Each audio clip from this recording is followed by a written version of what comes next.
The House will come to order. Today, the Pledge of Allegiance will be led by Truman Hurley and Lincoln Hurley from Falcon Aero Lab, Colorado Springs, Colorado, guests of Representative Wilson, House District 20. Will you please join us for the pledge? I pledge allegiance to the flag of the United States of America and to the republic for which it stands, one nation, under God, indivisible, with liberty and justice for all. Mr. Schiebel, please call the roll. Representatives Amabile, Armagost, Bacon, Assistant Majority Leader Bacon, Excused. Byrd, Bockenfeld, Basenecker, Bottoms, Bradfield, Bradley, Brown, Representative Brown, Excused. Catlin is excused. Clifford, Doherty, DeGraff, Degree Kennedy, Here. Duran, English, Epps, Here. Evans, Frizzell, Froelich, Garcia, Hamrick, Hartsook, Hernandez, Rep. Hernandez, Excused. Herod. She's here. Excused. Holtorf, Judah, Joseph, Kip, Leader, Here. Lindsay, Linstead, Rep. Linstead, Excused. Rep. Luck is excused. Lukens, Lynch, Mabry, Representative Mabry, Excused. Marshall, Martinez, Marvin, Morrow, McCormick, McLaughlin, Ortiz is excused. Parenti, Puglisi, Minority Leader Puglisi, Ricks, Rutanel, Sirota, Rep. Sirota, Excused. Snyder, Soper, Story, Taggart, Titone, Valdez A, Velasco, Vigil, Weinberg, Weissman, Wilford, Wilson, he's here, Winter, Woodrow, Young, and Madam Speaker,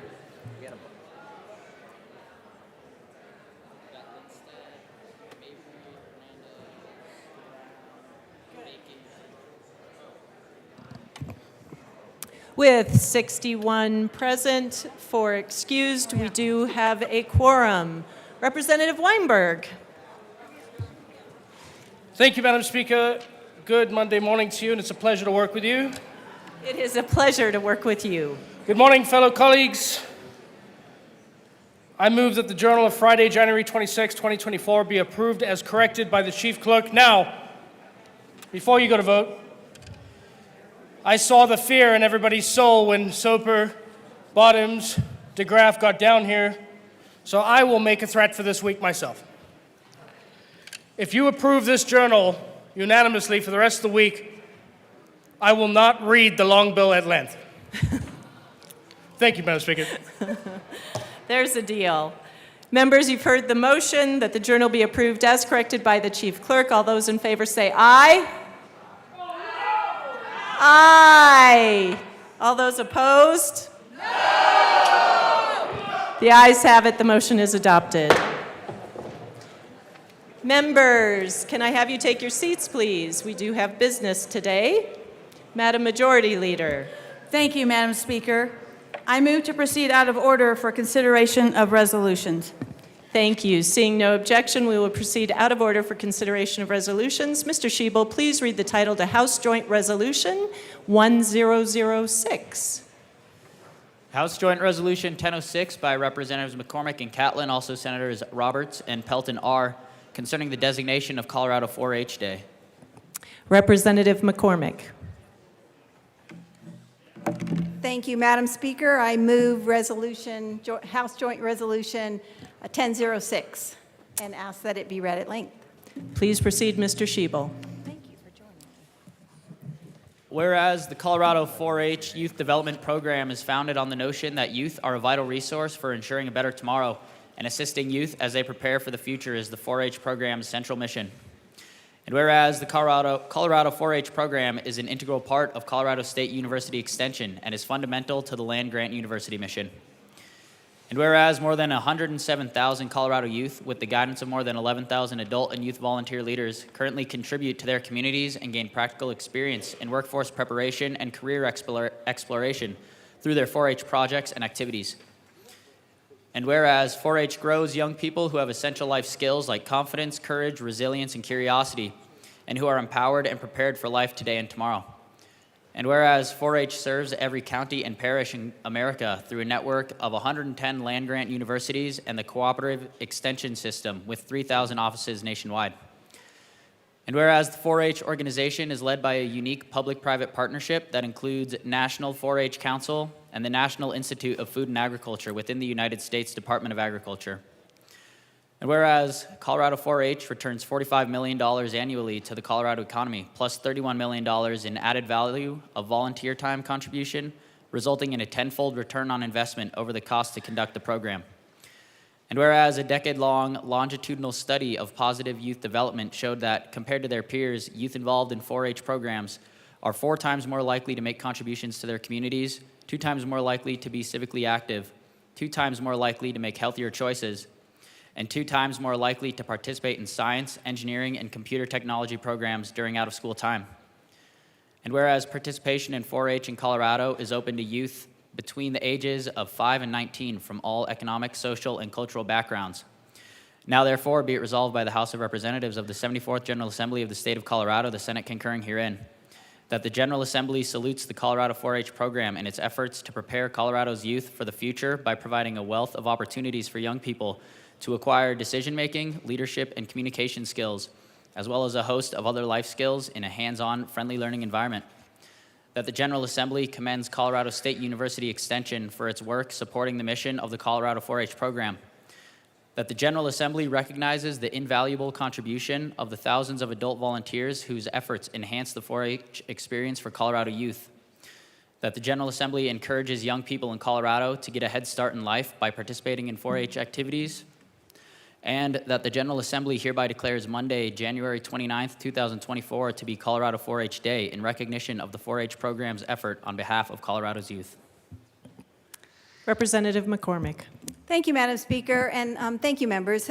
Go ahead and have a seat while I welcome all our 4-H members that are here today. We are so grateful to host 4-H today and welcome all the members from across our great state and their leaders. As you heard in the resolution, it is the largest youth development organization here in the United States, and we really thank you all for your leadership doing this important job of empowering our young folks and equipping them with leadership skills to help us. You are our future, so we really appreciate the work that you do. It helps. This organization not only builds character and collaboration and confidence in our youth, to be the leaders of tomorrow, but it also provides hands-on experience in a variety of areas. And many of you may be familiar with some of these, but these skills range from agriculture, animal science, veterinary science, which is, of course, a favorite of mine, photography, global citizenship, leather crafts, sewing, also another favorite of mine,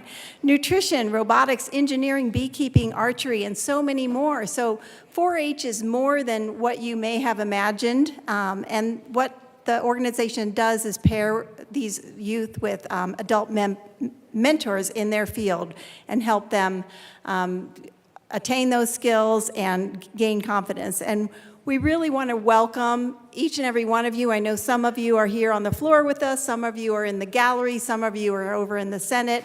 I really hope you enjoy your tour of the Capitol today. All these little stuffed animals that are on your desks are compliments of 4-H, so if you love your little animal, great, but if you'd like to trade with a neighbor, you can do that as well. So I would like to give a round of applause to all our 4-H members and the officers that are here today. If you are a 4-H member, please rise. We'd like to recognize you.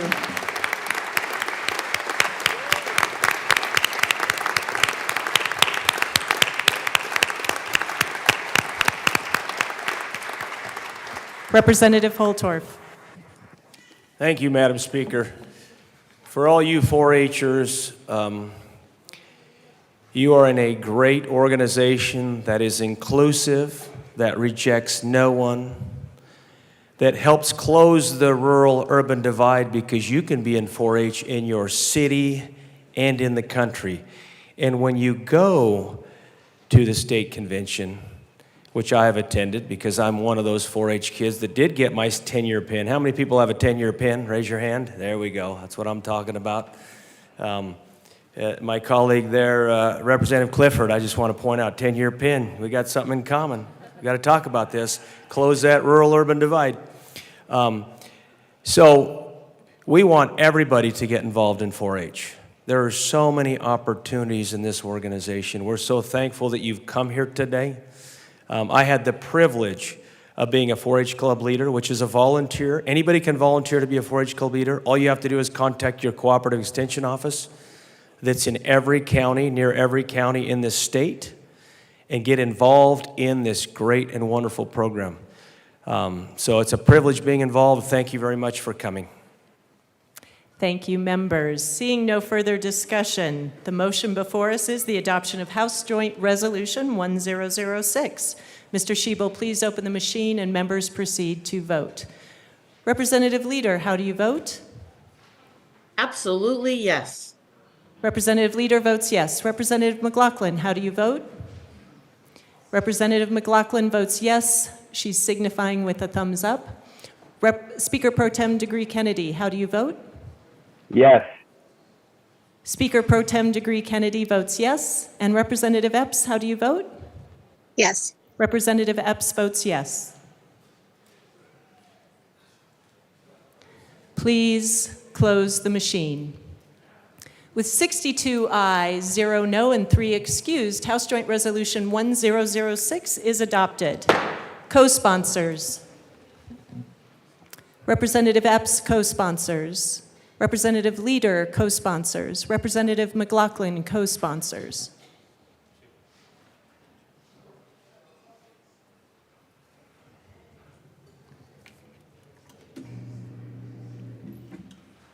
Please close the machine. Madam Majority Leader, we are on to our next order of business, third readings. Mr. Schiebel, please read the title to House Bill 1013.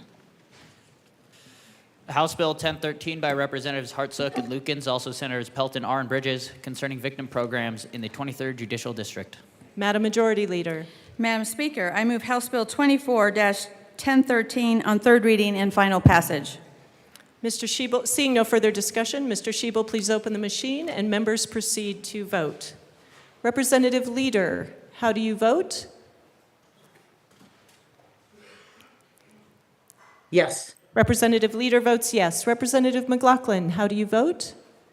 Representative McLaughlin signifies with a thumbs up a yes vote. Speaker Pro Tem Degree Kennedy, how do you vote? Yes. Speaker Pro Tem Degree Kennedy votes yes. Representative Epps, how do you vote? Yes. Representative Epps votes yes.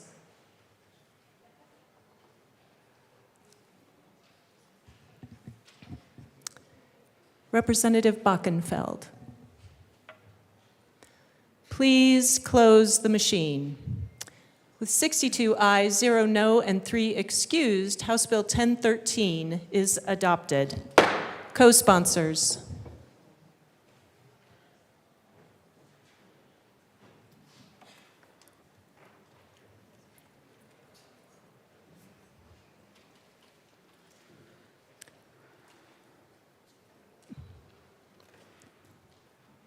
Please close the machine. Mr. Schiebel, please read the title to House Bill 1035. House Bill 1035 by Representatives Basenecker and Judah, also Senators Hawkins, Lewis, and Will, concerning technical modifications to the laws governing the Colorado Health Benefit Exchange and in connection therewith modifying their criteria for membership on and the number of meetings of the Colorado Health Insurance Exchange Oversight Committee, adjusting the timeline for certain reports and presentations regarding the operation of the exchange, and directing the exchange to annually present its financial and operational plans and major board actions to the committee. That was a big title. Thank you, Mr. Schiebel. Madam Majority Leader. Madam Speaker, I move House Bill 24-1035 on third reading and final passage. Seeing no discussion, the motion before us is the adoption of House Bill 1035 on third reading and final passage. Mr. Schiebel, please open the machine and members proceed to vote. Representative Leader, how do you vote? Yes. Representative Leader votes yes. Representative McLaughlin, how do you vote? Representative McLaughlin signifies with a thumbs up. She votes yes. Speaker Pro Tem Degree Kennedy, how do you vote? Yes. Speaker Pro Tem Degree Kennedy votes yes. Representative Epps, how do you vote? Yes. Representative Epps votes yes.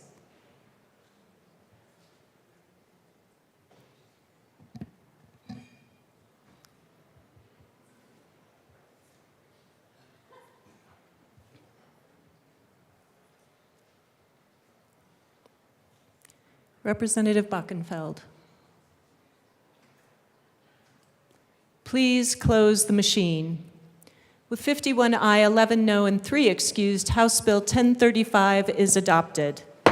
Co-sponsors.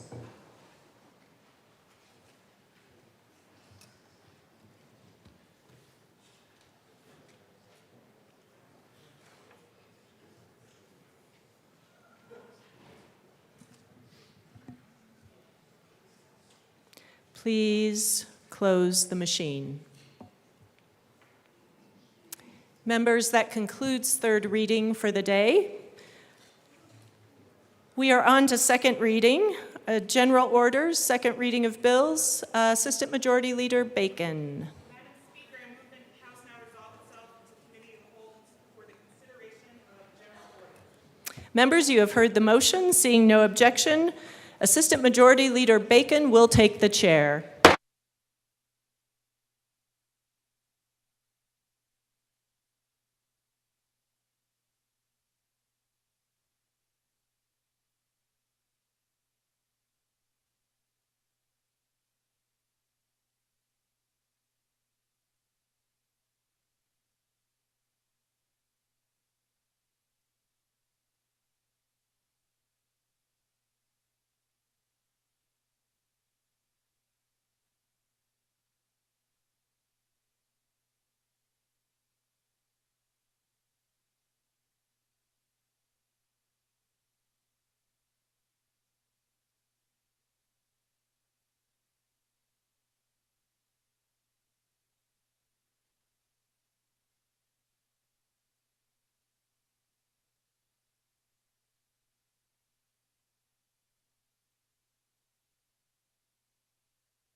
The committee will come to order.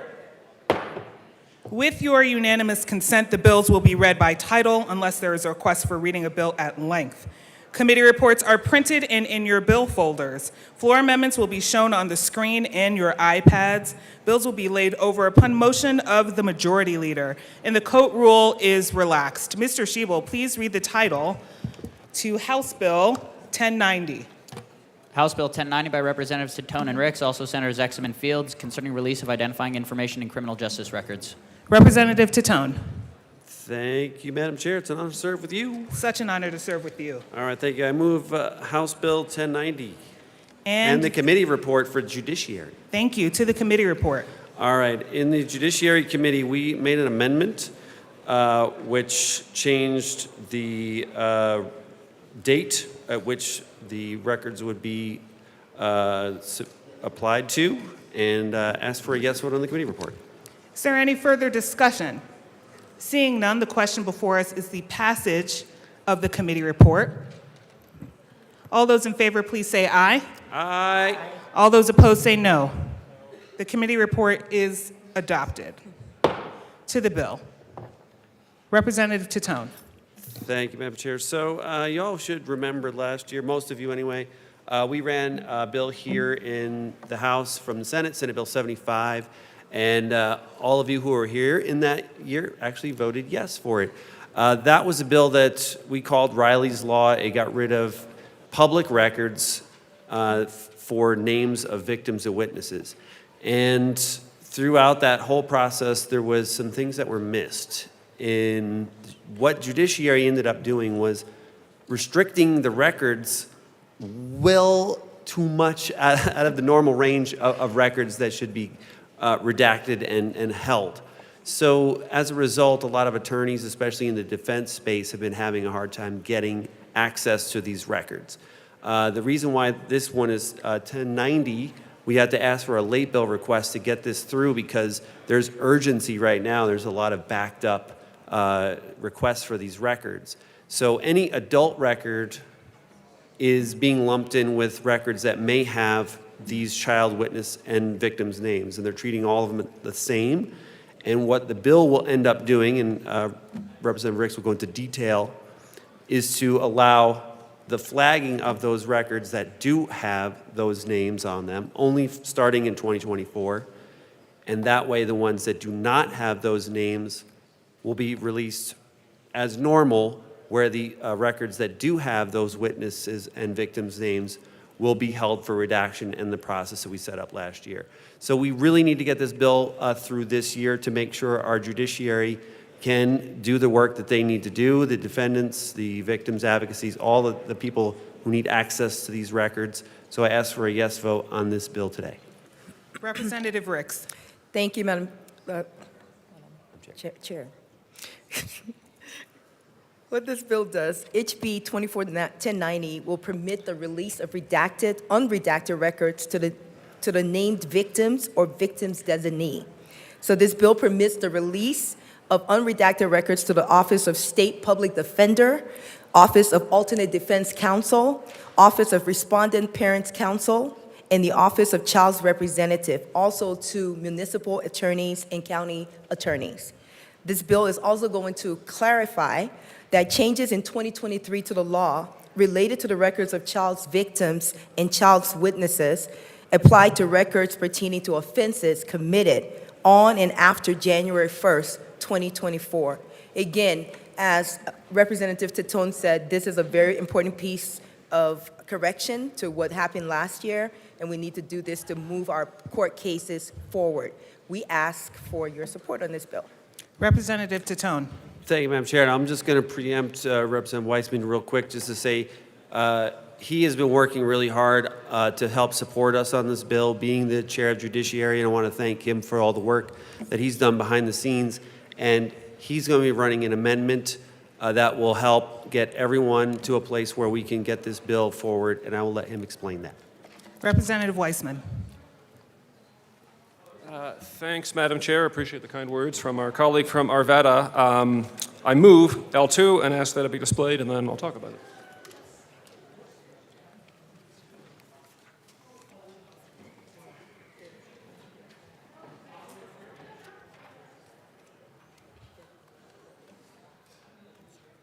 Okay, that is a proper motion. It has been displayed to the amendment. All right, thank you, Madam Chair. So, members, this is to deal with conversation we had in the Judiciary Committee last week and a few things that even came up subsequent to that. So there's a few things going on in the amendment.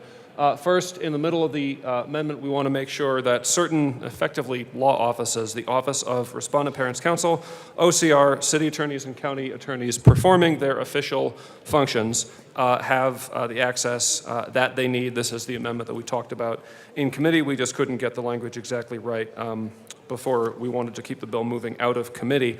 At the end, we set a deadline of July 1st for the Judicial Department to make the necessary programming changes in what's called CCE, Colorado Courts e-filing. That's the system that we're talking about here.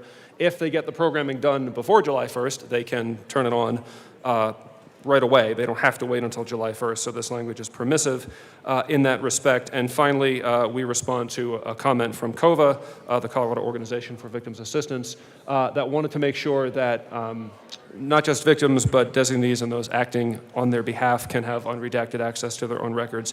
If you are the survivor of a crime, you should get your own records without redaction and without difficulty. So that's the language at lines 3 to 4 and below at 9 to 10. We ask for your support of L2 to make good on all the conversations we've been having about this bill. Thank you.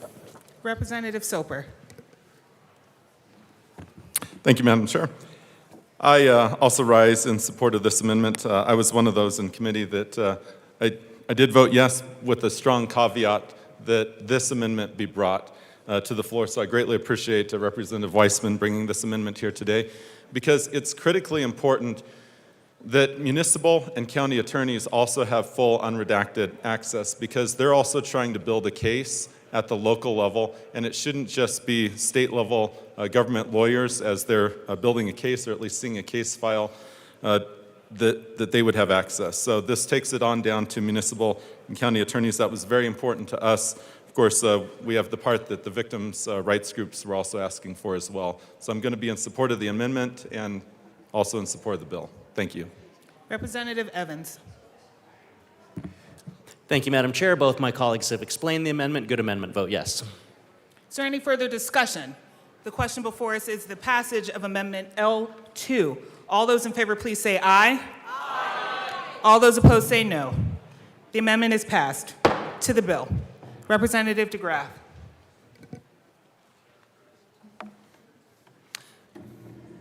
Thank you, Madam Chair.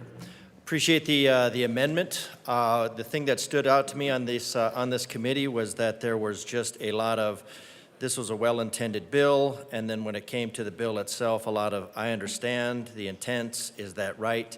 The people that were there testifying from legal, from the various, really didn't have a good understanding of how the bill was going to do. My recommendation would have been to have the bill just take a lap, so we make sure that we get everybody back in place. So and make sure that the I understands, the intents, is that right, become I know, this is how it's done, this is how it will work, and we're not going to end up with a problem, just another problem on top of a problem. So if we do that, if it ends up with being another problem, then it's going to be pushed back till, I wanted to say next semester, next session. So my recommendation would be just to codify all this, have the same players look at it, make sure that we look at it with the scrutiny that it needs, so that the unintended consequences of language don't manifest themselves like in 23-075. Maybe we learn to concentrate on quality versus quantity. Thank you. Is there any Representative Evans?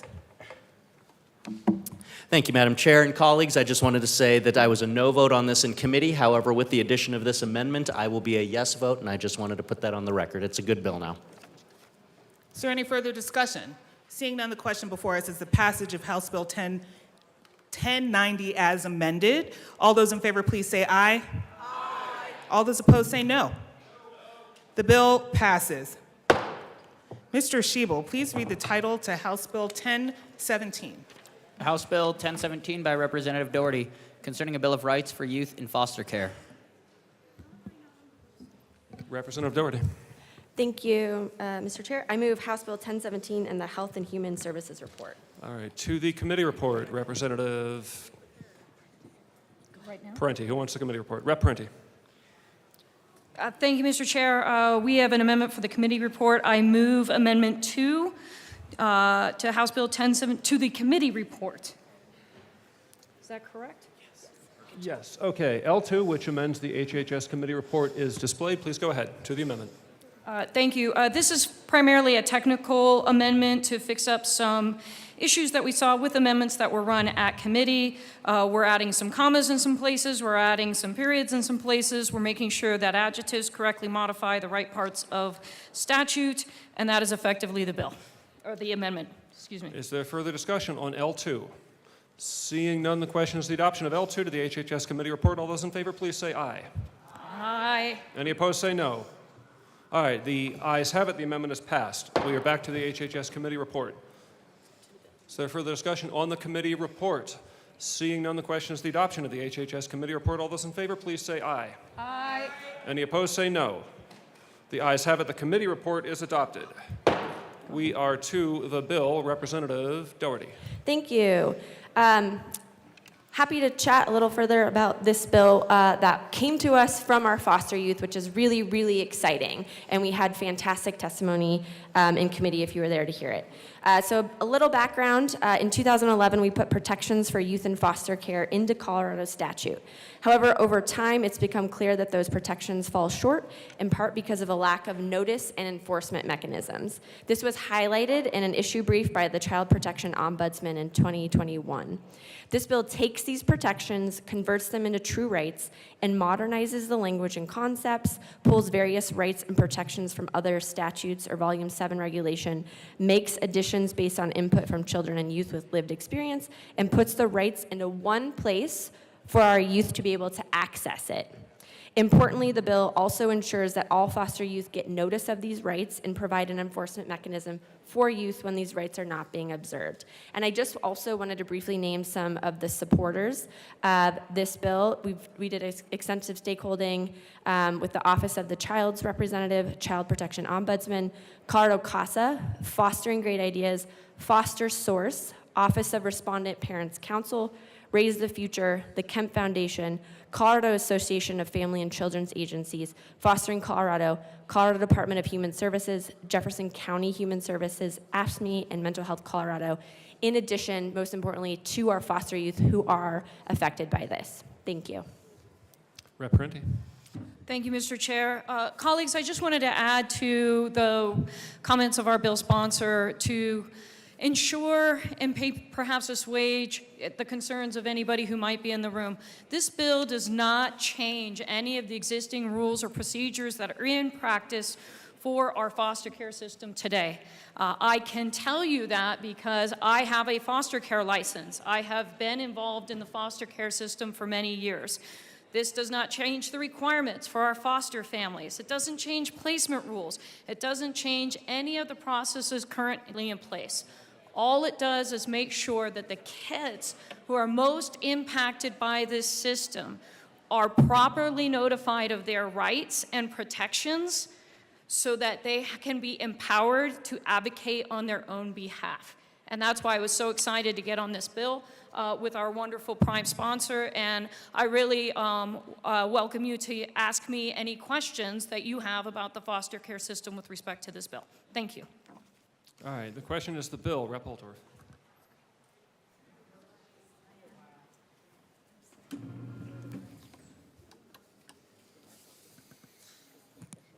Thank you, Mr. Chair. Ladies and gentlemen, there was not one member of my caucus, as the ranking member in Health and Human Services, there was not one member of my caucus that could support this bill in its current language. So we all voted no in committee. Now, I would like to point out the bill was presented as a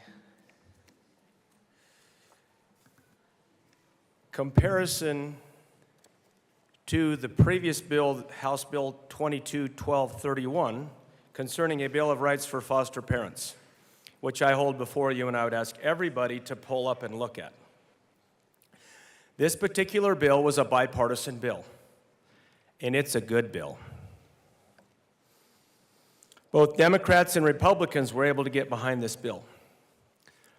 But if you go through this bill, Foster Parents' Bill of Rights, as it relates to House Bill 24-1017, concerning a Bill of Rights for youth in foster care, there is one very distinct difference.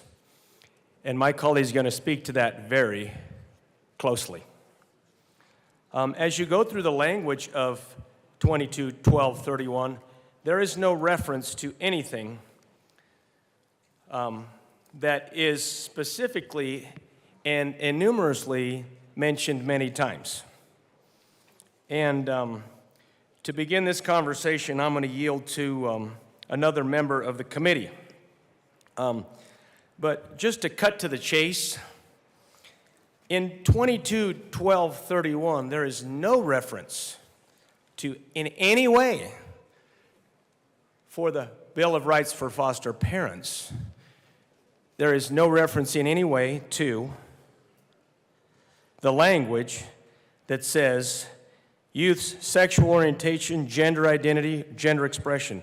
There is no reference to, in any way, rejection or mistreatment because of sexual orientation, gender identity, or gender expression. And I could continue. There's many references to this. There's no reference to gender identity, reference to child's or youth's preferred names or pronouns. There's no reference to any of this. So at this time, I'm going to yield to, I believe, the chairwoman of the committee. All right, Rep. Doherty. Thank you. Respectfully, I appreciate my colleague bringing up this Bill of Rights for foster parents. And again, respectfully, this bill has nothing to do with the Foster Parent Bill of Rights. The Youth Protection Bill I referenced in my opening is from 2011. So kindly give this back to the good representative. Looks like Rep. Bradley's next. Thank you, Mr. Chair. I want to love this bill because I do believe foster kids deserve rights, especially after the testimony that we heard in Health and Human Services. And the bill sponsor will tell you, I took her out in the hall quite a bit just to try to see if we could clean up language so that our caucus could get on board, because I do believe this is fair to have a bipartisan, really good bill. Just want to read some statistics, and these are not from 12 years ago. A local foster care program is looking for families in Douglas County, and they quoted a couple of different sites. They have 3 times as many children as families to foster them, according to the Colorado Department of Human Services. Currently, there are 3,738 children and youth in foster care in Colorado, and currently there are about 2,500 certified kinship and foster families in Colorado. So that's about 1,200 foster care families less than what we need to provide for the children in Colorado. And so what should we do? We should add a bunch of restrictions and regulations to these foster care families so that maybe even more will back down, and we will end up with a plethora of children in the foster care system. New Barna research highlights that we have about 1,700 kids waiting for foster care families, but this was the best research. Barna Group's research shows that Christians have engaged in adoption, foster care, and other ways of aiding vulnerable children more than the norm. Christians. Practicing Christians, 5% or more, than twice as likely to adopt than the general population of 2%. Catholics are 3 times as likely, and evangelicals are 5 times as likely to adopt or foster as the average adult. What's more, where churches don't always offer support when it comes to integrating faith and work, adoption is one notable area where many churches are doing so. Of practicing Christians, 30% agree with the statement, "My church makes a special effort to encourage adoption or foster care."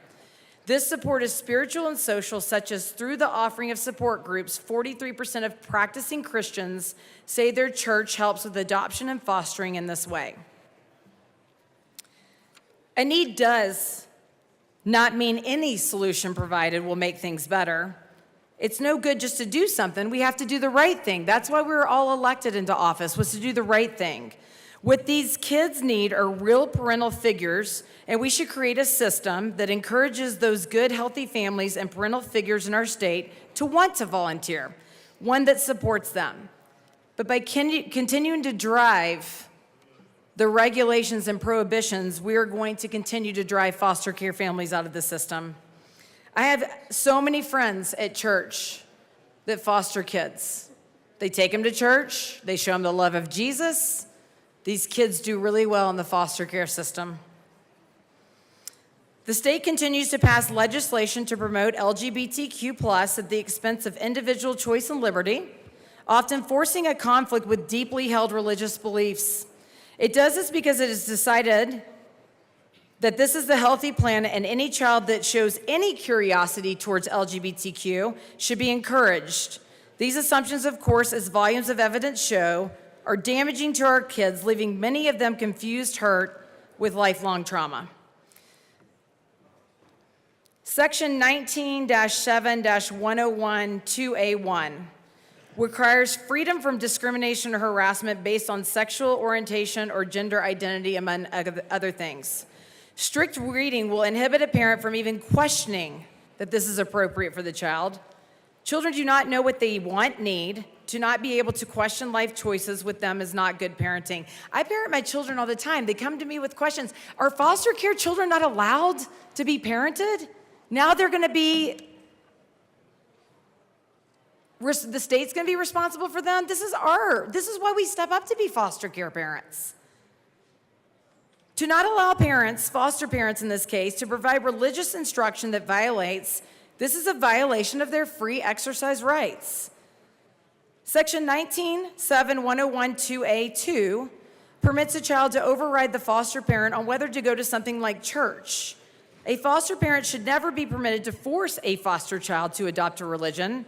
But the state cannot promote hostility to religion either. 40 to 50% of these parents are conservative Christians. You're going to get rid of them now. They're going to be done, which is probably the goal.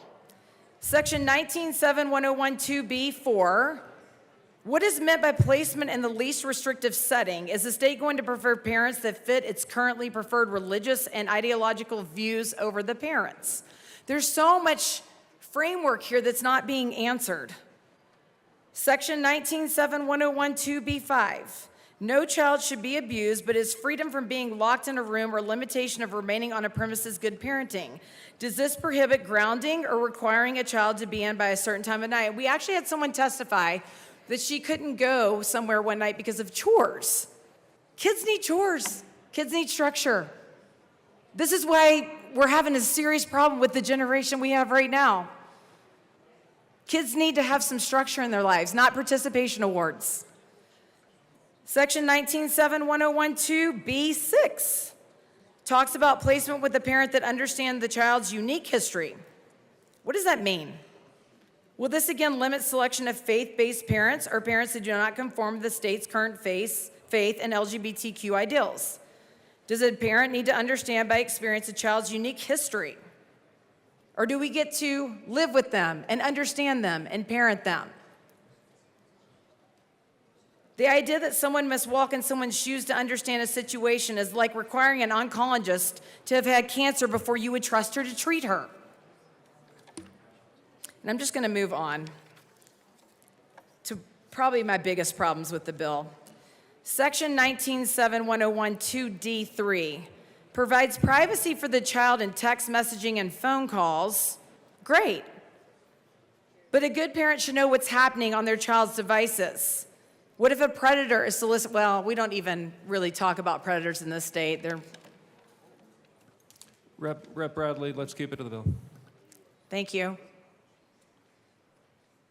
There are predators soliciting our children. I've had a predator solicit my child. And you know how I found out? Because I'm on with my child when he's playing games, and I'm looking at his text messages, and I'm looking through his phone calls, and I'm talking to him, because that's what parents do. Parents parent their children, so predators can't come after them. If the child's researching harmful behaviors that the parents should rightly discover, these boundaries aren't conducive with good parenting. I have a 16-year-old right now in crisis, and I am working hard to get him out of crisis. And because I'm a good parent and involved, and why shouldn't foster parents be involved? Don't we want foster parents to love foster children like we love our children? And putting these restrictions on them keeps them at bay, keeps these kids harmed. And I don't think that's fair for the foster care children. Section 19.7.101(2)(a)(3) requires the foster parent to use the child's preferred gender pronoun as early as the age of 5.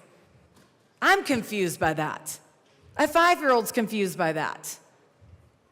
30% to 50% of foster parents quit after the first year. 82% of foster parents in one study cite faith or church support as something that helps successful fostering. 82%. Why are we taking this away from foster parents?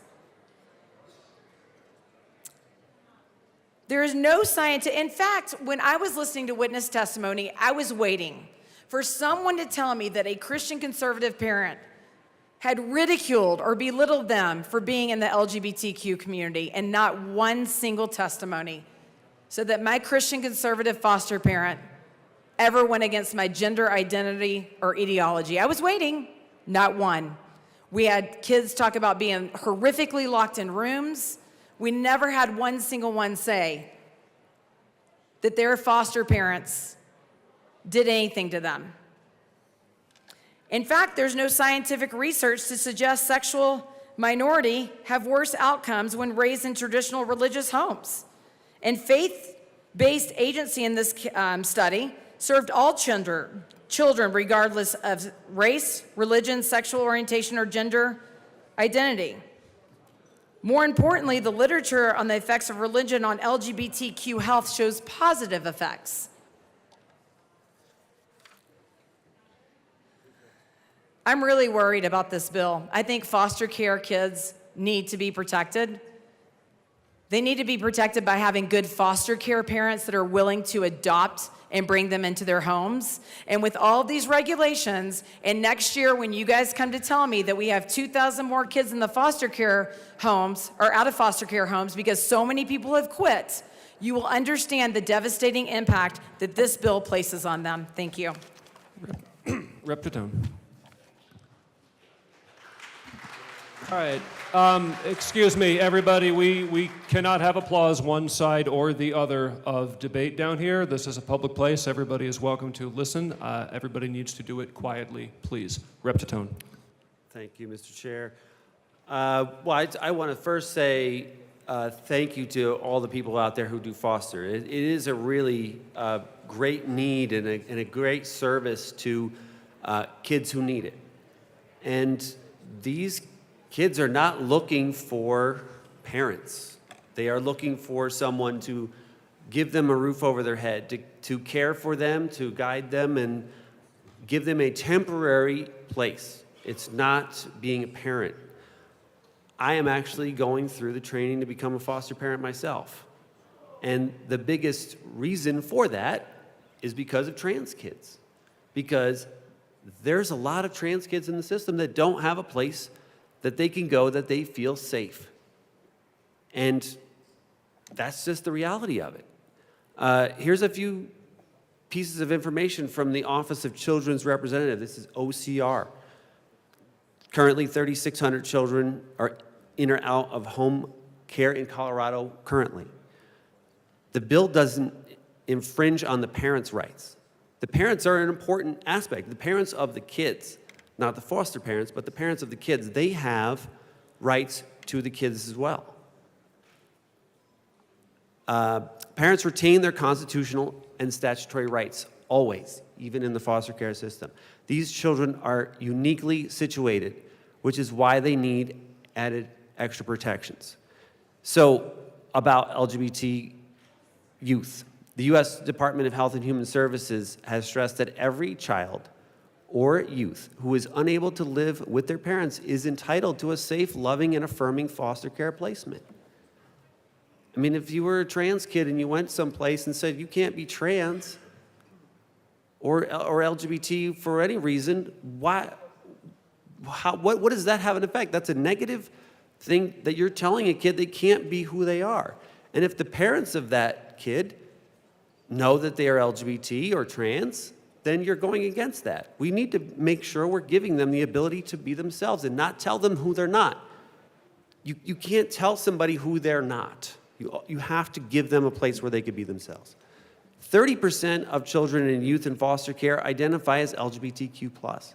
And these children have an additional layer of trauma that accompanies being rejected or mistreated because of their sexual orientation, gender identity, or gender expression. This is a problem for these kids to begin with. And then if they go to a place where, a well-intended foster parent, doesn't understand, and they try to put their values onto this kid, that's not good for that kid coming into that foster home. It's not an improvement in their life. They need to have a place where they're safe. These kids are more than twice as likely to report being treated poorly by the foster care system. They're more than twice as likely. So these kids are going to places and then they're reporting being treated poorly. Can we get these kids who have been through a lot, who have been separated from their parents, to go to a place where they can feel safe? If you're in the foster system and you're a kid, you gotta feel safe where you go. They deserve nurturing homes where they feel safe and affirmed, just like any other kid. So this is an important piece of the bill. And it's important to understand that the bill is about so much more, including educational stability, religious freedoms, basic necessities, normalized childhood experiences, connections to a child or youth's community, supports, participation in their case and case plan, and so much more. I mean, you're not going to tell a kid who is Hindu or Muslim who is in the child care system and you take them in as a foster parent to say, you're going to go to Catholic church with me? that may be very difficult for that kid to do. And in the training that I'm doing, and I encourage everybody, just read the materials and take the training just so you can understand this a little bit better about the responsibilities of a foster parent. But you need to try to give them everything that they need that comes along with that kid. And that includes their identity, their religious identity, and all the other things that come along with them, special education needs, all the things that come along with that kid, you are supposed to provide as a foster parent. So it's no different than just treating a kid with respect by calling them the name they want and the pronouns that they want, to make sure that they feel safe and secure in that place, because it's temporary and it's scary to have a kid leave their home for whatever reason and be in someone else's house, and then have to go through more trauma because they're not treated the way that they want. Let's stop that kind of trauma, and this is the bill to do it. This is going to give those kids the rights and the parents of those kids the right to have, with those identities that go along with that kid, to be honored. And this is a good bill, and I hope you support this bill. All right, we are to the bill. Rep. Bottoms.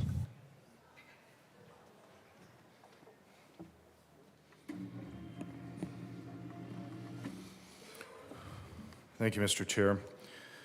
So many problems with this bill.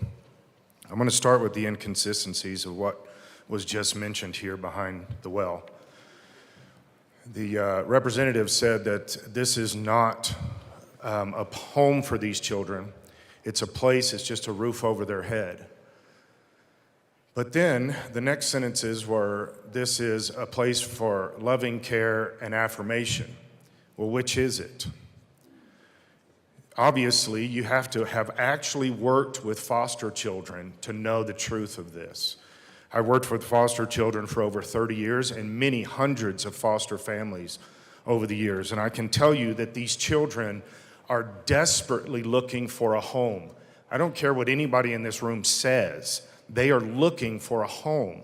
They are looking for parents. They are looking for people that care for them and will help them.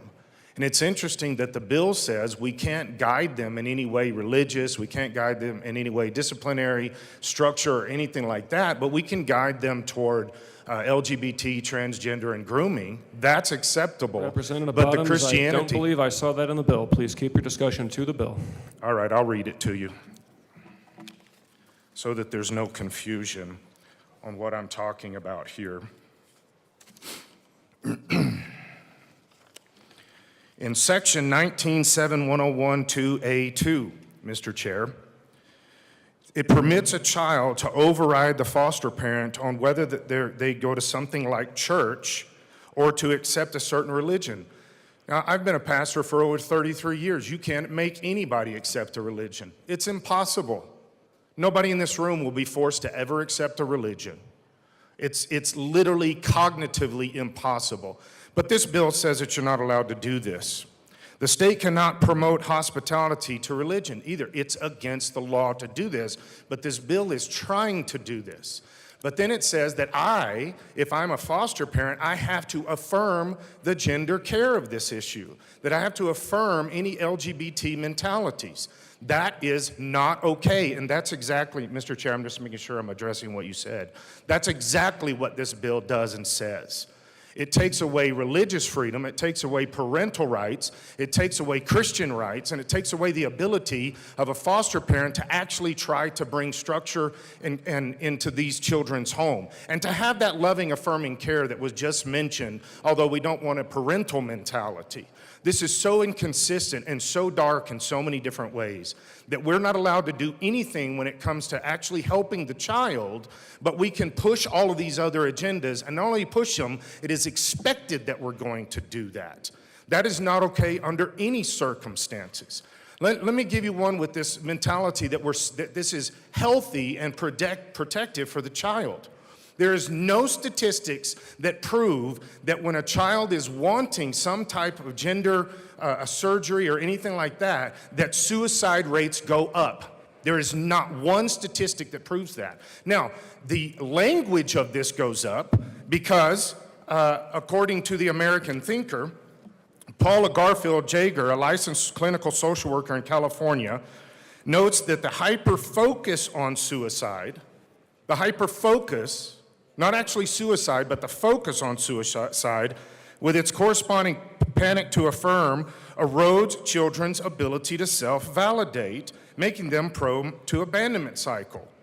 Teaching young people to parrot, if you don't affirm my gender identity, I will kill myself, results in raising a generation to be non-resilient, empty, and lowly. And there is no statistics that says that suicide rates go up pre-gender surgery. After gender surgery, after the supposed cause that fixes this, according to the American College of Pediatrics, after a gender-affirming surgery, suicide rates go up 19 times. 19 times. Not before, there's not statistical evidence for that. But after they've been pushed into this, then their suicide rates go off the chart. But somehow this bill is going to help with the safety of the child. This bill is about taking parental rights away. This bill is about squashing the almost 50% of all parents that are adopting children, foster parents, and all this stuff. It is about squashing that and taking them out of the subject. This is a religious freedom issue. This is not safety of the children. The safety of the children goes up with this bill. The hindrance to the safety of the children goes up with this bill, not down. What happens is we're trying to get Christians out of the mix, although Christians are the ones that are stepping up to the plate more than any other group. Excuse me, Representative Bottoms, I'm giving you a lot of latitude. It is a broadly titled bill. It does speak broadly.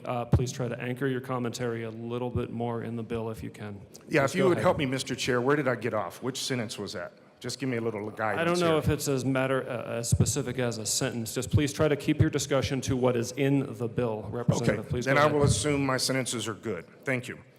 The reality that they're trying to make sure you cannot push any kind of religion, you can't, so now you have a foster child, but you can't take them to the church you've been going to all your life?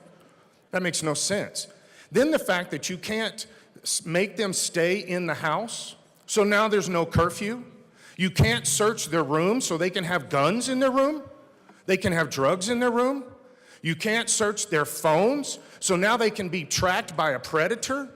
Is this the healthy environment of safety that this bill is supposedly giving us? They can have drugs, guns, predators, everything in their life, and there's nothing that the foster parent can do about it.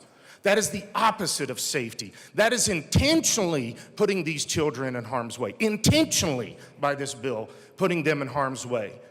You can't give them a curfew, so basically they can come and go as they want. Only thing you're doing is putting a roof over their head. That's disgusting. That is not what foster care is about. It's never been what foster care is about. These kids are looking for some kind of household. And this bill makes it completely impossible to do the job of foster care. And it is, again, intentionally targeting Christians. Intentionally targeting Christians. Members, we're going to take this as an occasion to unpack the rules a little bit. I'll read the bill. Excuse me, sir. When members say XYZ is the goal or XYZ is intended, that is getting to motive. We are here to talk about what is in the four corners of the bill. We are not here to get to what we think the motives of any of our colleagues might be. Please go ahead, Representative Bottoms. It appears to me, by reading the bill, that this targets Christianity. I'm not sure, but it appears to me that it targets Christianity. And so let me read it again to you to make sure that we know what this means. The idea that Section 19.7.101 2A2 permits the child for making permits the foster parent from making a child go to church. That fits Christianity, since almost 50% of the people that are being foster parents are Christians. So who is this pointed toward? I'm asking the question because I can't read the bill, so I'm asking the question. Who is this targeted toward? It's targeted toward the biggest demographic that's doing this.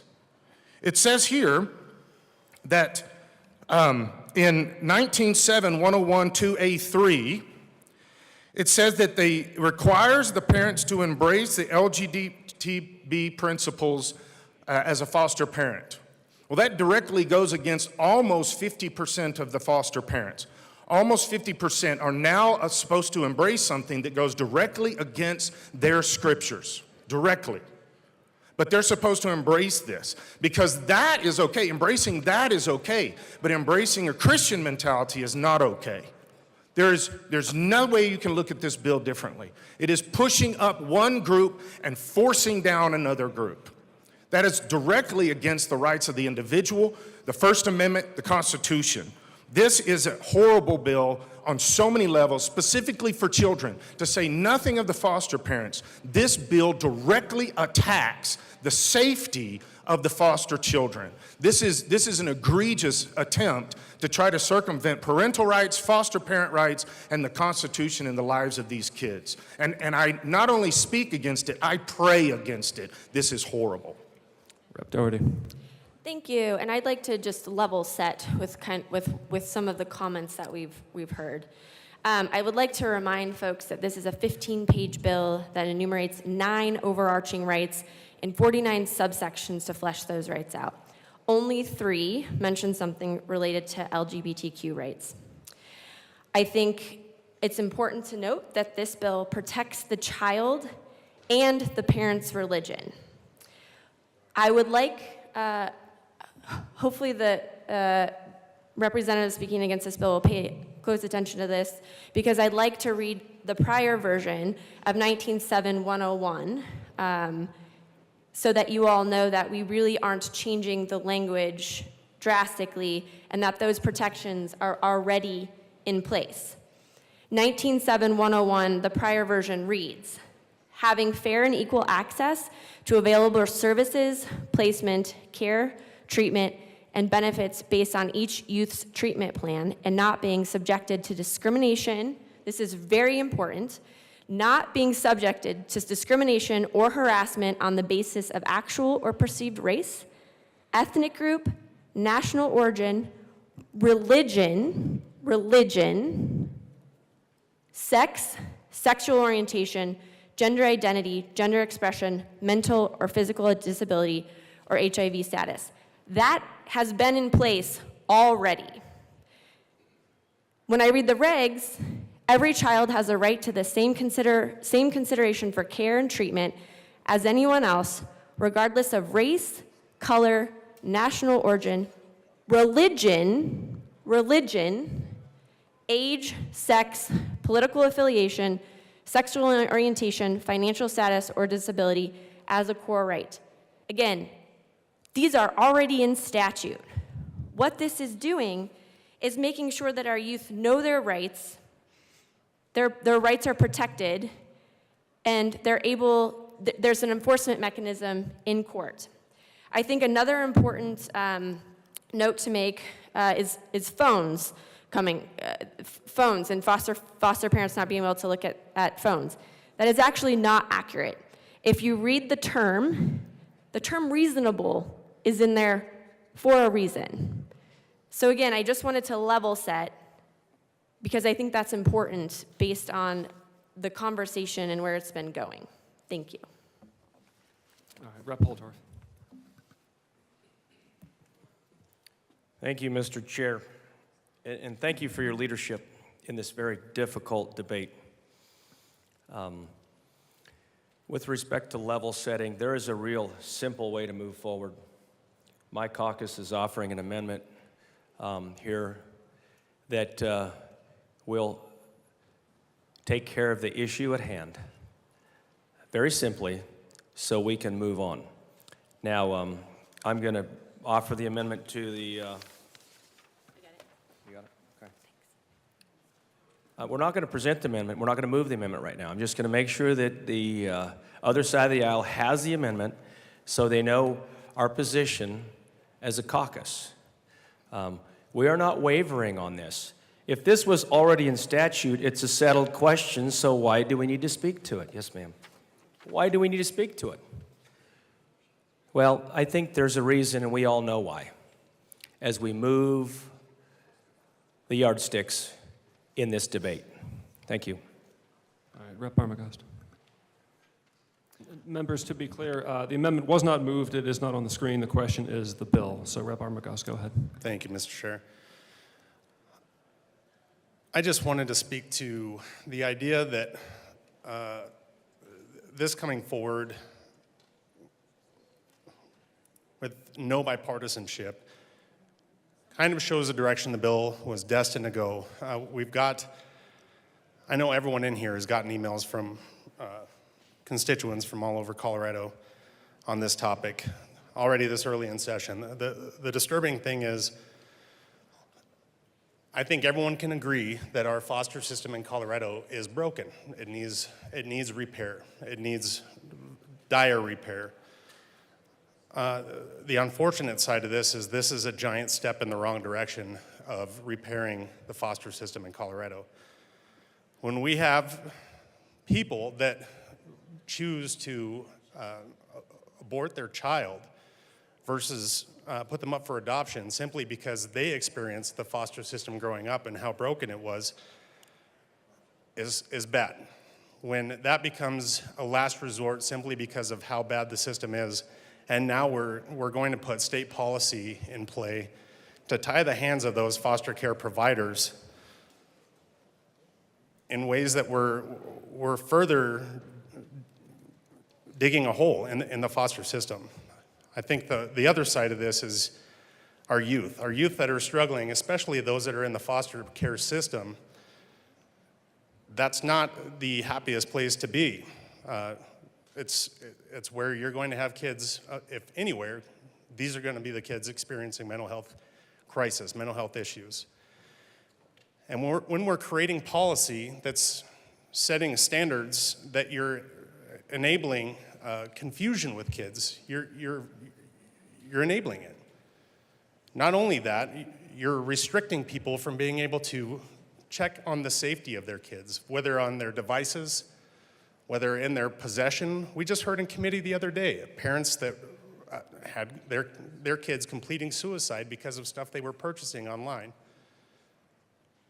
And they hadn't known, if they had only known about it. Now, when we can have to tie the hands of people so there's no way they can know about it, they can't even search their rooms, they can't even look for things that could be used. That's bad policy. There's a reason why we need to have bipartisan legislation come out of this building and out of this room. And this is a perfect example of that. And this isn't just asking somebody from the other side of the aisle to like your idea or not. Bipartisan legislation is finding an idea, getting all of the opinions, all of the viewpoints, and meeting somewhere in the middle on a good bill, on good legislation that betters Colorado, that betters our kids in this case. But we don't have that. And I know I'd like to just read some of the communication that I've received. I know everyone has received emails from people, a lot of the same language. I think one of them kind of closes up all of the points that were put across in the many emails I've gotten, but I'd like to read one from an anonymous constituent here.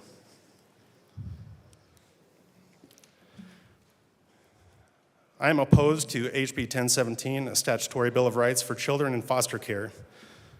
It cannot be argued that children under the care of the state should have the utmost protections afforded to them. However, House Bill 24-1017 is not seeking to help keep children safe. This bill is attempting to dictate how children are to be raised. This is not arbitrary or harmless action. It is a gross overstep by the state of Colorado. This bill's sole purpose is to ensure that gender-confused children can only be housed by adults who will affirm their delusions. This legislature is more concerned with indoctrinating children than making sure that stable, kind, and loving guardians are appointed. The fact that families and foster families have no say in how to raise their children is an egregious violation of parental rights. Sending children down the path of being a lifelong medical product to big pharma and activist doctors is dangerous and benefits the medical industry and doctors, not the families nor the children themselves. Have you seen the results of this path? It's not pleasant, and the suicidality of trans people doesn't improve with this kind of policy. Desistance rates improve when just left to grow up and experience puberty. As such, I stand in firm opposition to HB 241017. The fixation of gender identity through this bill is evidence that the state of Colorado is more concerned with political posturing than the serious business of safeguarding children. I urge every state legislator to stand with me and vote no. I, for one, agree with this constituent. I agree with this communication that has been branded in every email and every communication my office has gotten, and everyone else in here as well. I also urge a no vote on this bill and readdress this. I think this kind of thing can be done right, but this is not how that is done right. So I urge a no vote. I think this should be something that can be brought forward as a bipartisan issue, not a partisan issue. Thank you. Rep. Herod was next.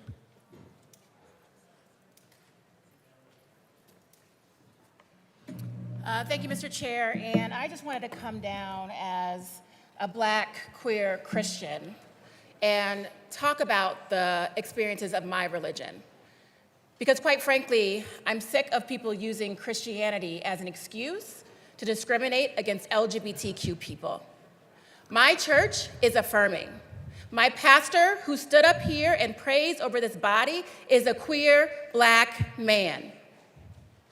If anything were to happen to my family when I was growing up and I had to go in a foster family, I would want to ensure that that family respected who I was as a queer Black woman. There is nothing wrong, and there are churches who support queer people. And I'm only going to speak for my faith as a Christian.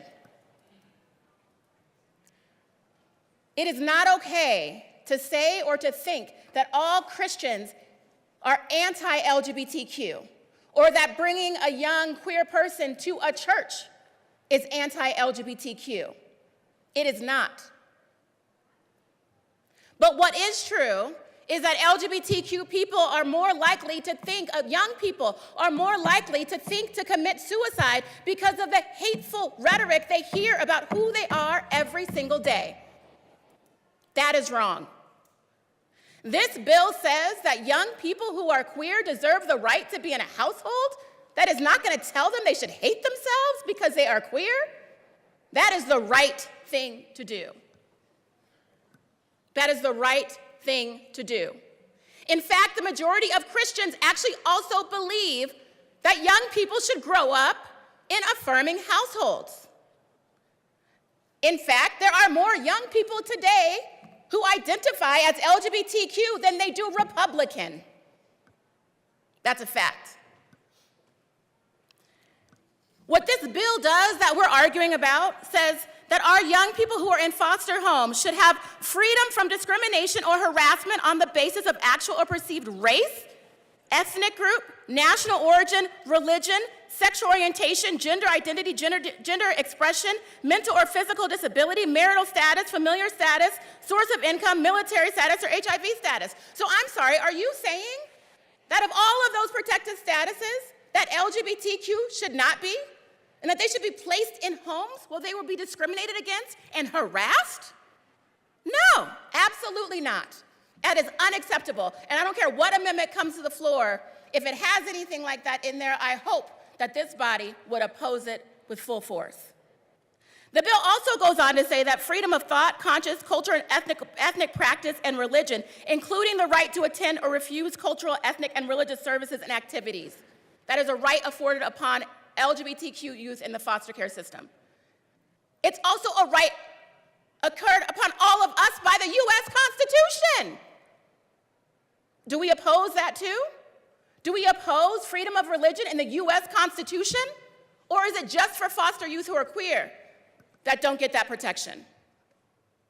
Because that's what that would mean if we take that provision out of this bill. If you oppose this bill, it's fine, but please do not pretend that all Christians do. Because as a Christian who is Black and queer, and I'll keep saying that, my church, myself, supports LGBTQ youth. My church, myself, supports LGBTQ youth living and thriving and not being subject to discrimination or harm simply because of who they are or who they are perceived to be.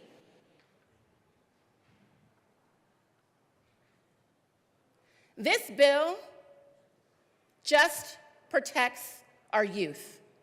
It is way beyond LGBTQ equality or issues, but I tell you what, if we say that all youth, except for LGBTQ youth, deserve to be protected in a foster care home, we are not doing the job of the people of Colorado and protecting all of us. So I ask you, which part of me should be allowed to be discriminated against in this state? The black part, the queer part, the Christian part, female part? Which part? Which part of our young people in this state deserve to have discrimination and harassment in their homes? The racial identity, their sexual orientation, their gender? Which part? Their mental health abilities? Their disabilities? Where should we be allowing discrimination? In places that we are funding. Which part is the state going to sanction? This bill says no. We will not sanction that type of discrimination. That's what I say too.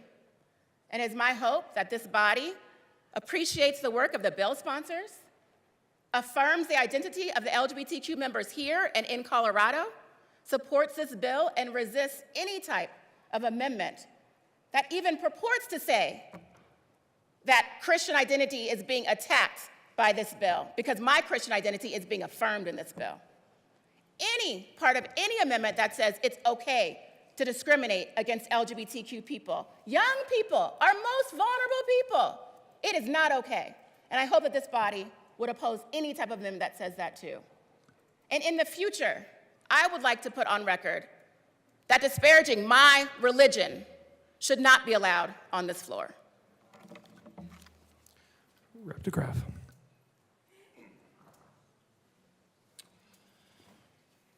I think the accusations about disparaging your religion are probably a little off. Certainly have those conversations. Okay, a couple things on this bill, a lot of things on this bill actually. It was presented that there was very little change.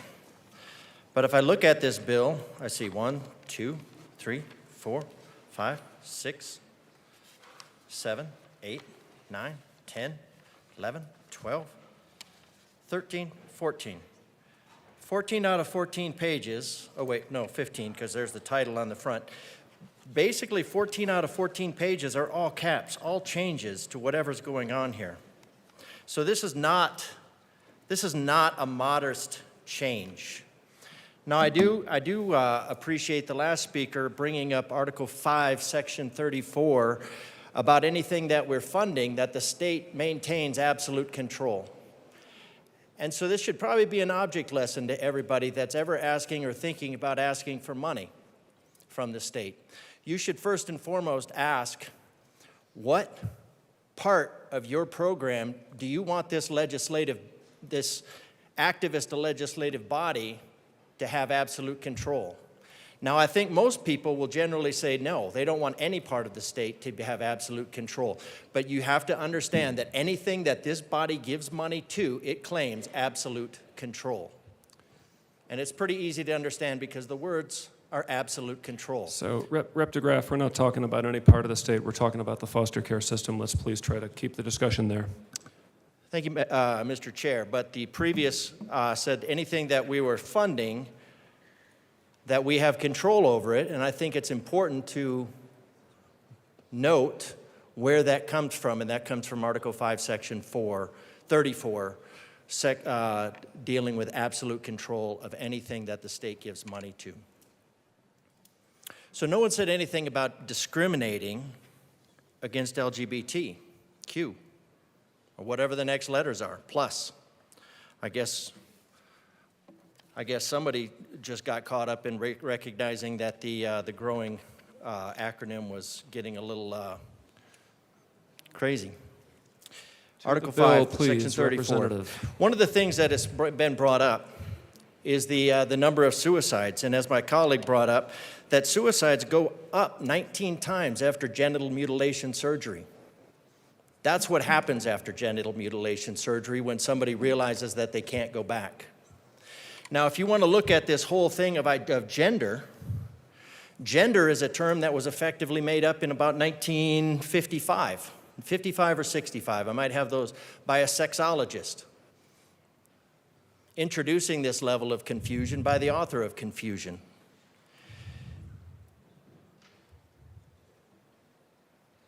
But pronouns precede 1965 or 1955.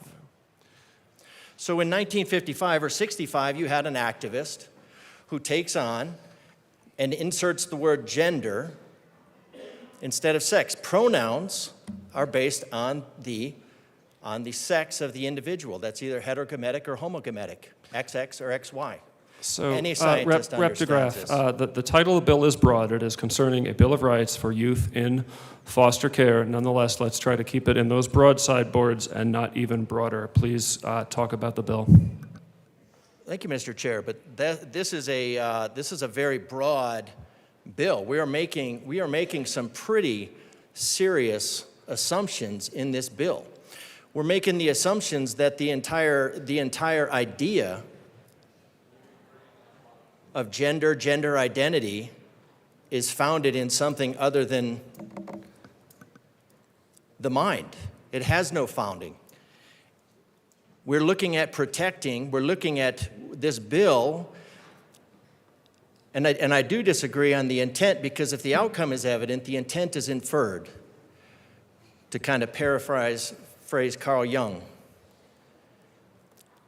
So there's what's in here, and what it does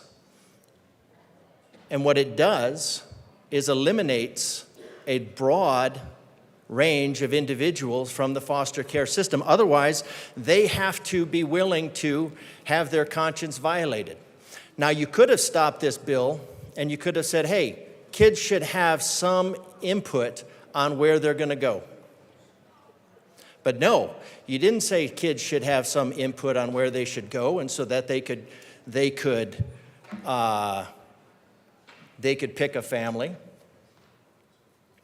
This is dictating that somebody in the foster care system, I'm going to be here a while. Okay, welcome. That somebody in the foster care system that volunteers to, I'm not really sure if they're supposed to just warehouse these kids, as our previous colleague said, that they just need a roof over their home. But then they're supposed to have safe, loving, affirming foster care placement. But that's just a roof over their home, a roof over their head, excuse me. And then I don't know why a foster kid would have a military status, but that's just just some craziness of this bill. So yes, foster let's kids. not use words like craziness to characterize legislation brought forth by a colleague. Representative, you would expect no less for your own bills. Please continue.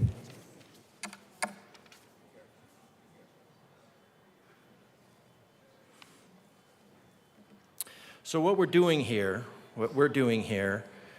this example of overreach, this is saying that anybody that wants to be in the foster care system, that wants to take care of these kids, which could be up to 30 or 40%, maybe not all of them, but it could be a large chunk of them.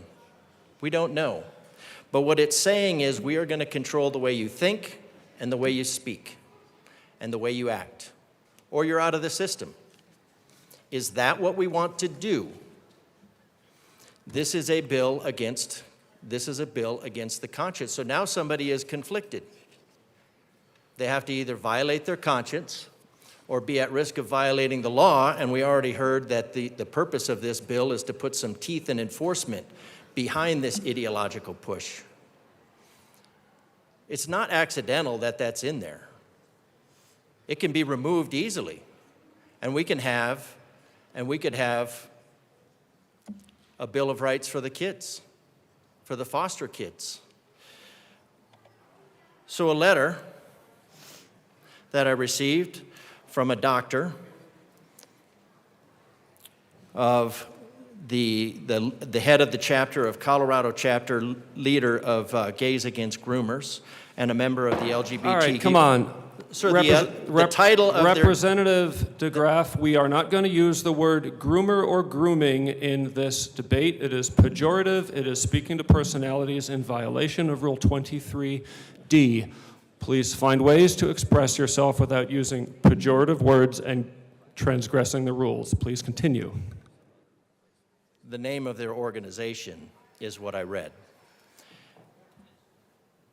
They have a First Amendment right to name their organization whatever they want. Okay. All right, I'm sorry, Representative. We're going to have a brief recess.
Committee will come back to order.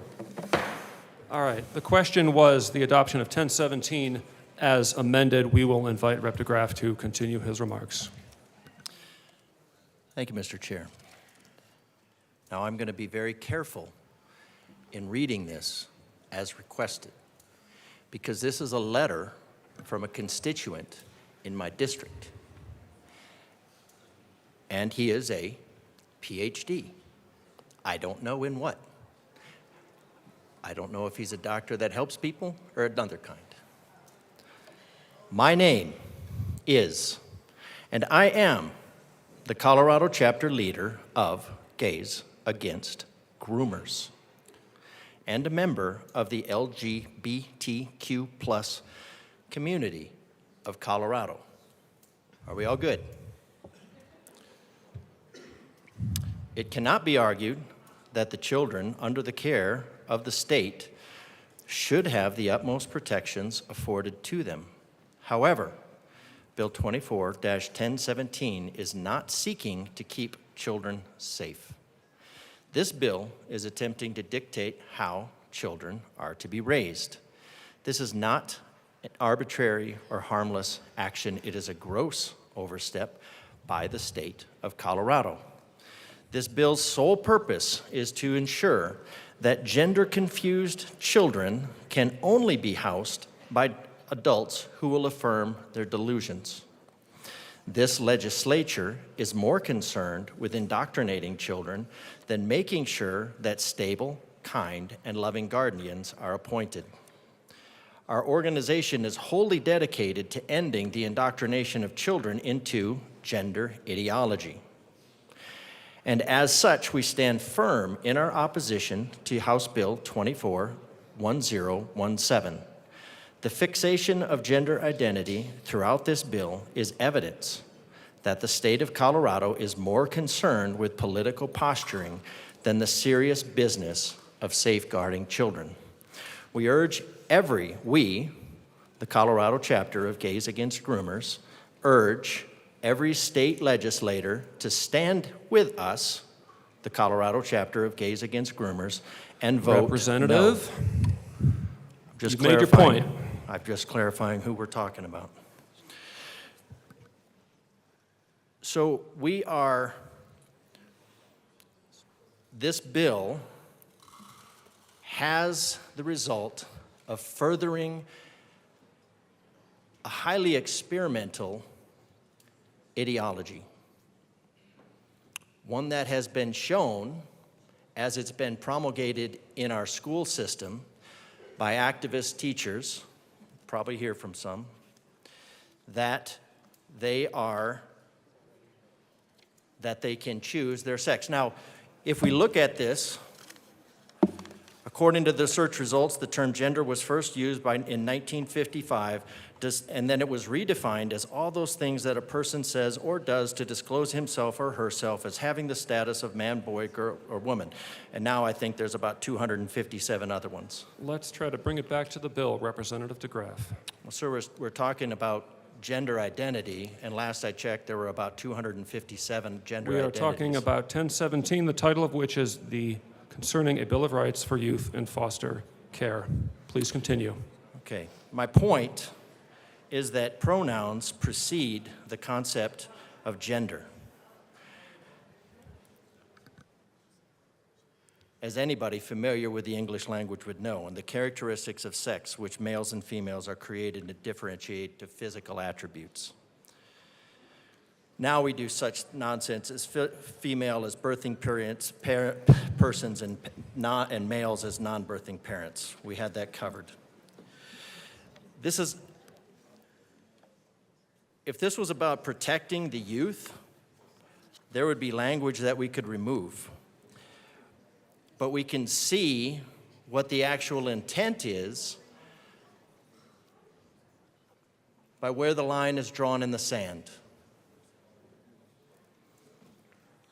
This is seeking to put foster parents, whether it's seeking or not, I won't say it's seeking to, maybe it's not, but the result will be to put foster parents in a position where they have to choose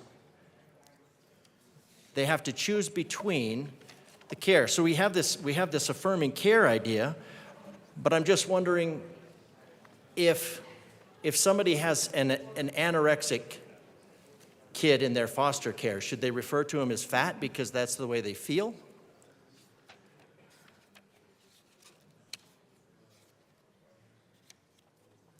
Is that where we're going? Is that a healthy? It's just a different example, but it's the same exact thing. If you're going to have to affirm however anybody feels, endorse rather. The first step of the courageous individual is to reject the lie. And this bill is attempting to foisting the lie on parents, on foster parents who would like to care for kids in the best way they know how. This is a violation of conscience. It's an overstep by the state.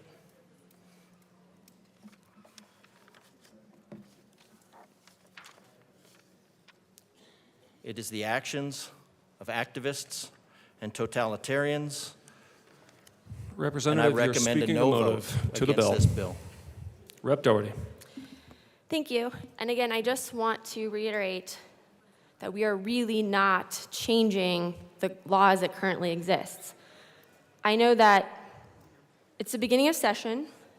It can be a bit confusing when we're reading bills and remembering what all caps mean, or bold language means, or language that's struck means. But as we heard, there are a lot of caps in this bill. And that's because what we're doing is we took 29 protections in 19.7.101 and we're reorganizing them, hence the capital letters. It also pulls laws from other sections, Volume 7 regulations, and federal law. So while it may look like there are a lot of changes, because there is a lot of capital letters, those are actually coming from 19.7.101. So I thought I'd just do a quick refresh on how to read bills as well. I also just want to reiterate, since the statutes I talked about the last time didn't seem to sink in, so let me go over a long list of statutes that are already in place that we are not changing in this bill. We've heard a lot about this clause. Freedom from discrimination or harassment on the basis of actual or perceived race or ancestry, ethnic group, national origin, religion, sex, sexual orientation, gender identity, gender expression. This is consistent with the Colorado Anti-Discrimination Act, protected classes and housing. That comes from CRS 24-34-502-1A. We've got a relevant section from 19.7.101. General Assembly finds and declares that youth in foster care should enjoy the following. Volume 7 regulation, 12 CCR 2509-87714.31 states every child has a right to the same consideration for care and treatment as anyone else, regardless of race, color, national origin, religion, age, sex, political affiliation, sexual orientation, financial status, or disability as a core right. Nothing in this section that creates a new requirement for foster parents around LGBTQ children and youth. Nothing. Let's go to the next clause that we've heard a lot of issues about. Expression of the child's or youth's gender identity and be referred to by the child or youth's preferred name and gender pronouns. This was actually added at the request of both counties and youth who have seen issues for youth being caused in current cases. When a child or youth is placed in a foster home, they are complete strangers to the child or youth. It is nonsensical to think that a stranger would know more about a youth's identity than the youths themselves. And then let's talk about the last clause that we've heard issue with. Adequate in gender and culturally affirming food, clothing, hygiene products, and necessary hygiene services. The terms gender and culturally affirming came from a youth stakeholder-only feedback session. The rest of the sentence currently exists already in 19.7.101(1)(c). There are also current Volume 7 regulations indicating that youth have the right to wear their clothes. Again, these provisions are already in place. We are ensuring that foster youth get notice of these rights and provide an enforcement mechanism. Thank you. Rep. Holdorf.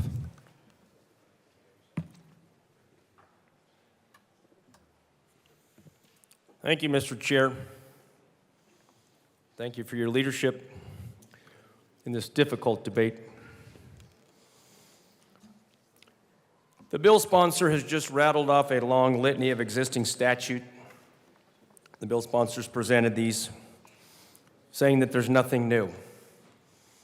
But ladies and gentlemen, let's be clear, there's something new. There's language in this bill that has never been put into statute, ever.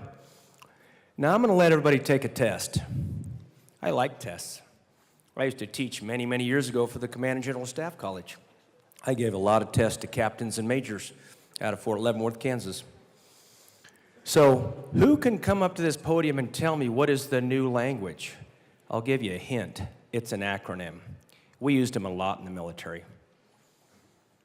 Okay, and it's got a lot of letters. And actually the letters continue. There's more letters. And there's actually mathematical symbols now added to the letters. So let's understand that this isn't just existing statute. And if it was existing and so all-encompassing, why is it even in this bill? Just reference statute. CRS, couple of numbers, dot, couple more numbers, usually 3, dot, 1 or 2 numbers, and maybe a letter. For those of us that have been in the building a long time, we kind of get that. You can reference any statute very quickly. But let me get to a larger problem with this bill. You only have a little over 3,500. You only have a little over 3,500 foster families already. And the foster community is in crisis, Colorado. There's too many foster kids and not enough foster parents. So why would you do anything in this chamber to reduce the number of foster families? And arguably, over 50% of the foster families are religious-minded Christians like me. For those of us that are Catholic foster families, you force us to reject the role of a foster family. Why? Because this rails against our religious beliefs and our First Amendment rights. And if the heavy hand of government's going to come down, which we know can, remember COVID? Then what happens to those foster families?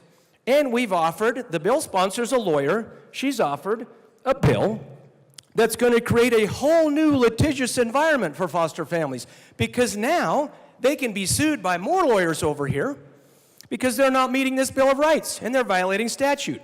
So what foster family wants to go to court just to try to be a good family and help a kid? Let's just think about that a little bit while I turn the page.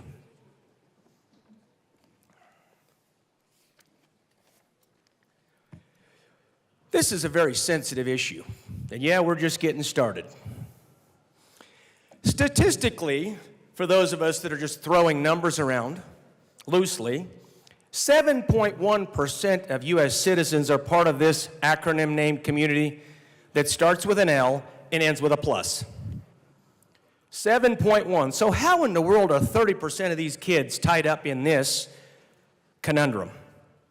And it is arguably a conundrum for youth, because let's remember, folks, when you're 10, 11, 12, 13, 14, 15, or 16, you don't know who you are, what you are, you're in school, oftentimes it's a hostile environment, you're confused, you're going through puberty, you don't know who your friends are, if you have any friends, you don't know who you can trust, you get picked on, you get bullied. You know how many tomboys I got in my district that are just girls that are tomboys? They don't need to be put in a box. And what if they're foster kids? They just want a family. Now, we had a point here by one of the legislators that said, and this struck me as very odd, that these kids don't want a family, they just want a roof over their head. These aren't homeless people.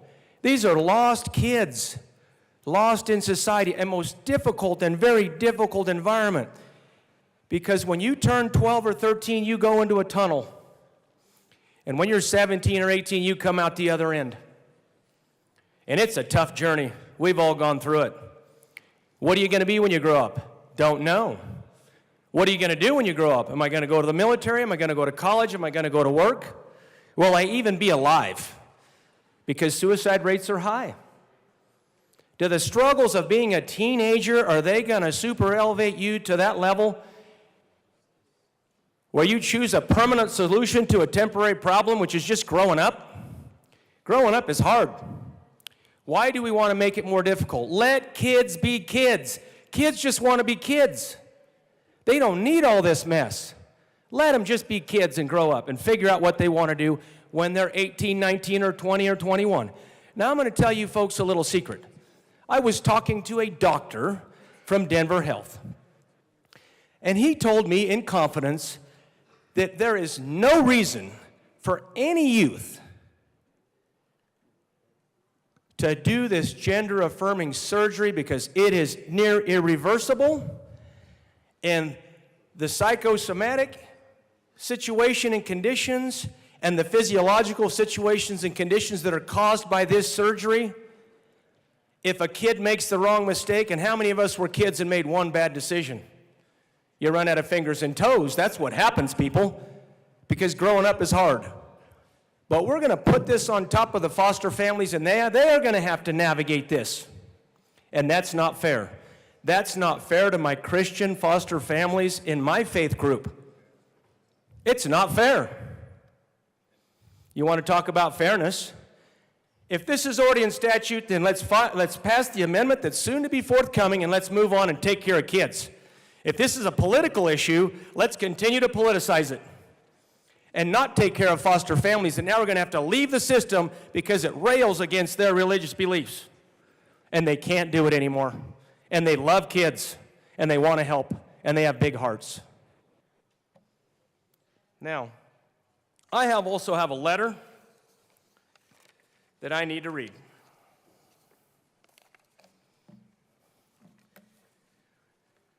So I'm going to begin. This is the last thing I'm going to do, and then I'm going to turn it over to another member of our committee who is very passionate about this and has had this happen within her own family context. And I'm not even going to talk about, Mr. Chair, about the singing boys in Afghanistan, and when I was a military advisor to the Afghan army and had to deal with that mess, where kids were groomed. Representative, let's keep I'm not it going to talk to, about it, sir. Thank you for your leadership. Bill. Yes, sir. Thank you for your leadership. Don't want to go there. But boy, we could tell stories. I'm going to continue. So this letter, I'm just going to read the letter. It's testimony on a letter against and opposition to Colorado House Bill 24-1017. It cannot be argued that children under the care of the state should have the utmost protections afforded to them. However, House Bill 24, and these are not my words, okay, for the news media that's already wanting to spin a story, another hatchet job coming my way. Representative. I'm sorry, that was inappropriate. No, hold up, Representative. We don't speak to personalities, not colleagues, not people sitting over at the press table, not members of the general public, not people in Colorado, to the text of the bill, please. Thank you, sir. Thank you for your leadership. I apologize for my emotion. This bill, however, House Bill 24-1017 is not seeking to keep children safe. This bill is attempting to dictate how children are to be raised. This is not arbitrary or a harmless action. It is a gross overstep by the state of Colorado. This bill's sole purpose is to ensure that gender-confused children can only be housed by adults who will affirm their delusions. This legislature is more concerned with indoctrinating children than making sure that stable, kind, and loving guardians are appointed. Our organization is wholly dedicated to ending the indoctrination of children into gender ideology, and as such, we stand in firm opposition to House Bill 24-1017. The fixation of gender identity throughout this bill is evidence that the state of Colorado is more concerned with political posturing than the serious business of safeguarding children. We urge every state legislator to stand with us and vote no. Now, this is a member of the LGBTQ plus community in Colorado, and he is the Colorado chapter president of Gays Against Groomers. Thank you for your attention.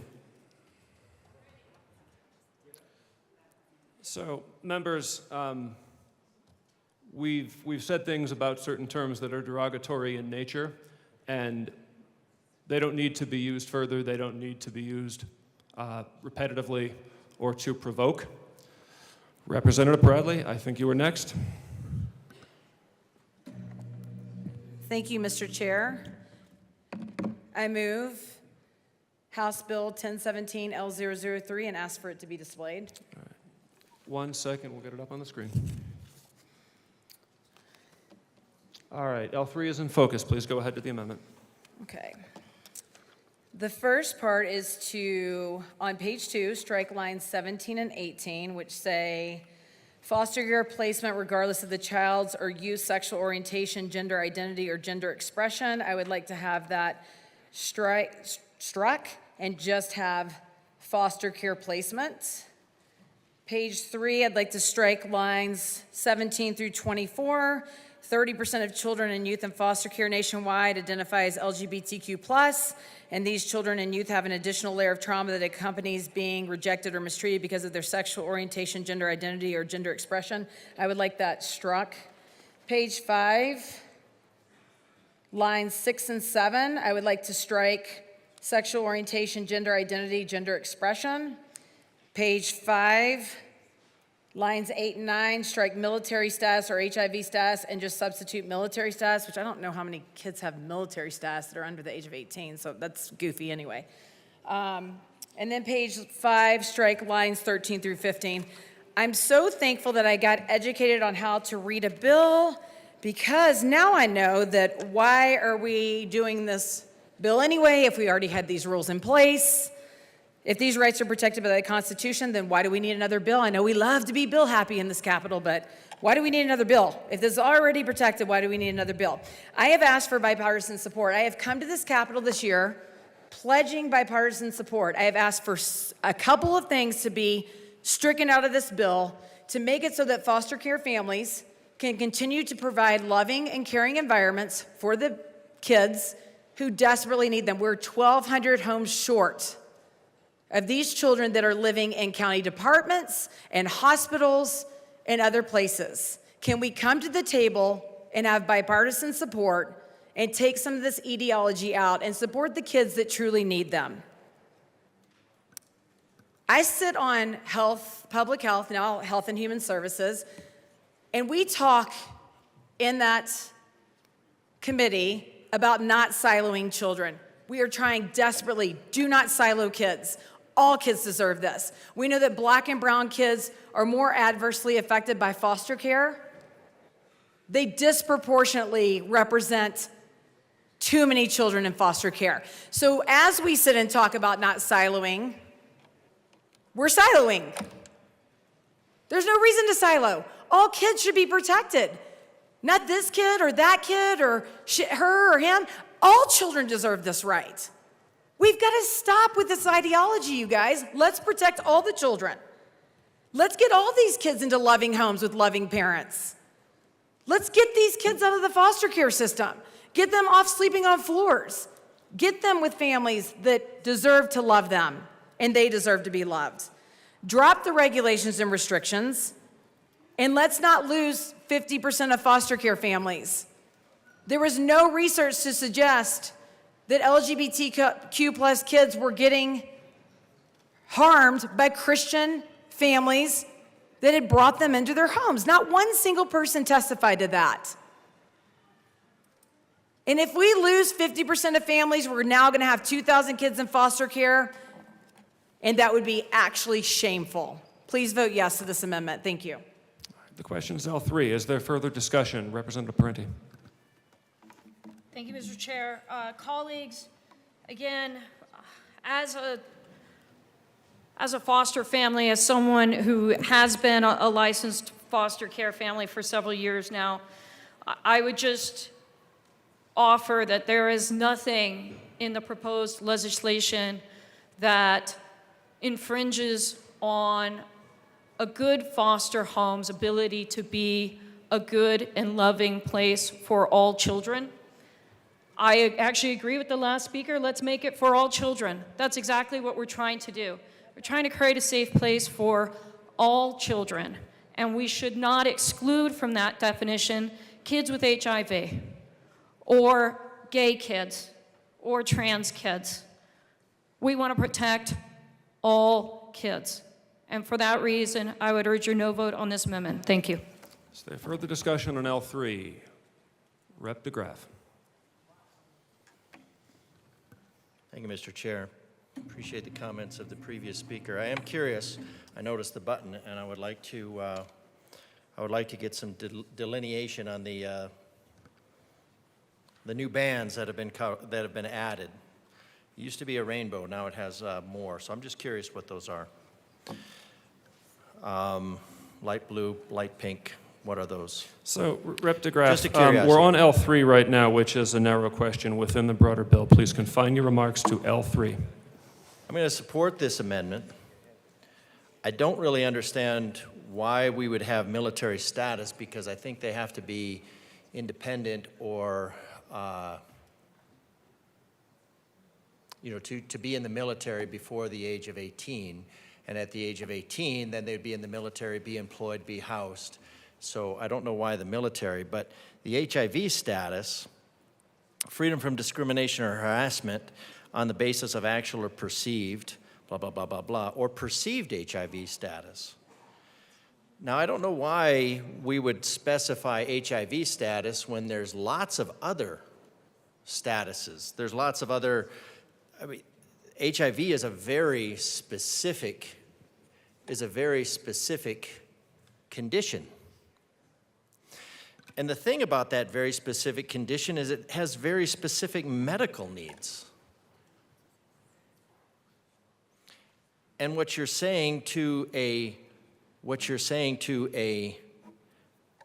foster family is that whether you know about it or not, you might have to take into your home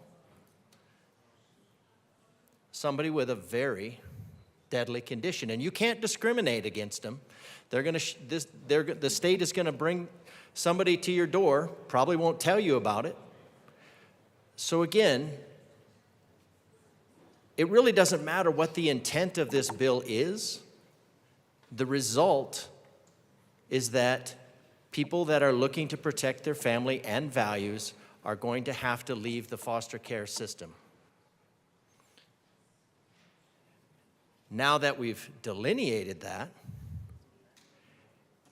it's very difficult to argue that that's not the intent.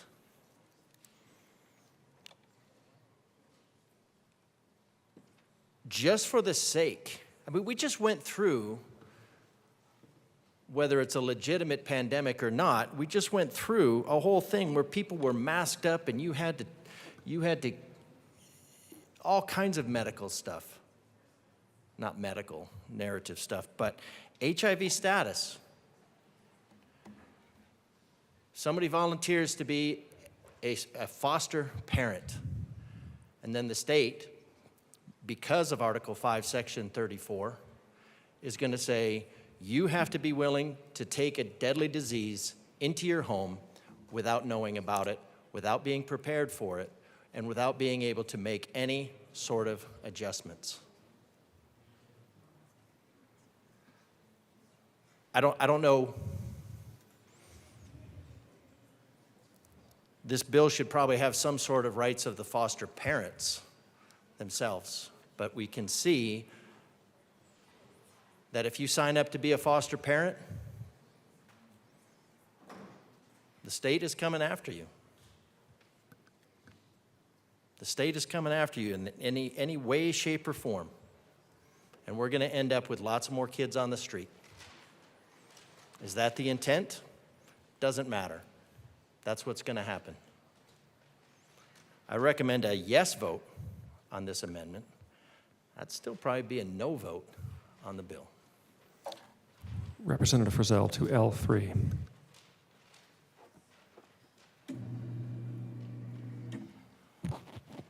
Thank you, Mr. Chair. Members, I rise in support of this amendment.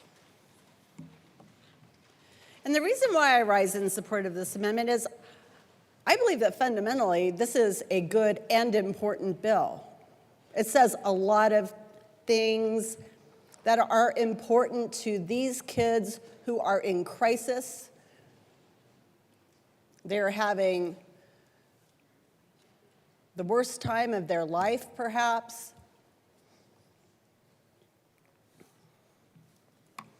And maybe they are just looking for a roof over their heads. But not all of them are. Some of them are really looking for someone to give them a hand up out of their situation, someone to provide a stable and normal life so that they can figure it out. This bill says some really good things. It talks about how these kids should have appropriate placement and care. They should have freedom from an abandonment or being locked in a room. I read that and I thought of Harry Potter being locked in the closet under the staircase, and I always thought that was really barbaric. And I've heard about the testimony in this committee. It was heart-wrenching, the stories that these kids had to tell. These kids deserve rights. They deserve to be treated like the special people that they are. I find, however, some of the language in this bill, which is mitigated by this very excellent amendment, to be opportunistic.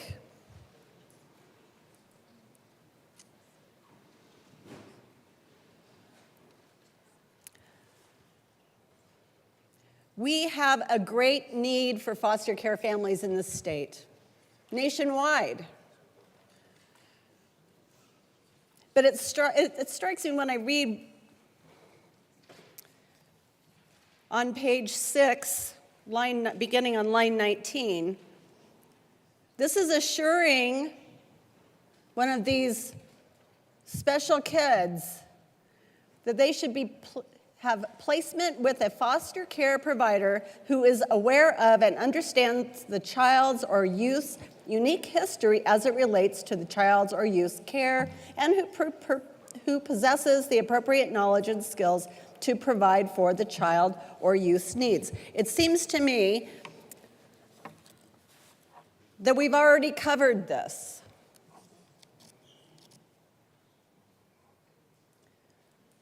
Again, I feel that the language in this bill is opportunistic. It is an infringement on parental rights and perhaps even First Amendment rights. And I urge and I vote on this amendment. Thank you. Is there further discussion? Rep. Bradley. Thank you, Mr. Chair. As I was just reading, taking the HIV status out, I'm just wondering, are we allowed to discriminate against cancer children, diabetic children, children with CP, children with intellectual and developmental disabilities? Why HIV status? What about the kids that need help, that have cancer and need to go to cancer treatments and diabetes and all of those other things? And again, another reason that this amendment would do this bill a lot of justice and help all kids who need placement into homes. Thank you. Is there further discussion? Rep. Bottoms. Would like to urge an aye vote on this amendment. And just to remind us, because of the language taken out of there, I think it begins to be almost palatable. We have to remember that a foster parent teaching children what their beliefs are is not harassment. It's been labeled that a few times this morning, but it's not harassment for a foster parent to teach the values and the principles and the morals that they live their life by. That's actually good. It's good under all circumstances. So let's keep that in mind as we vote yes on this amendment. Is there further discussion on L3? Seeing none, the question is the adoption of L3. All those in favor, please say aye. Aye. All those opposed say no.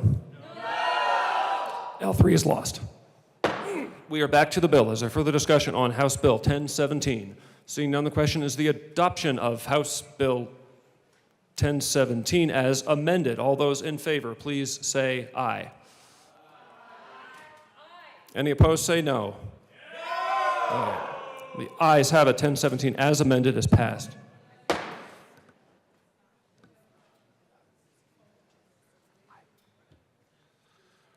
All right, Mr. Schiebel, kindly read the title of House Bill 1086.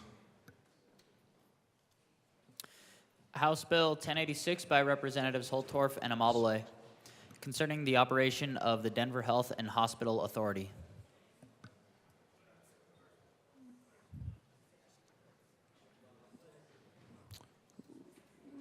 All right, the committee will be in a very brief recess.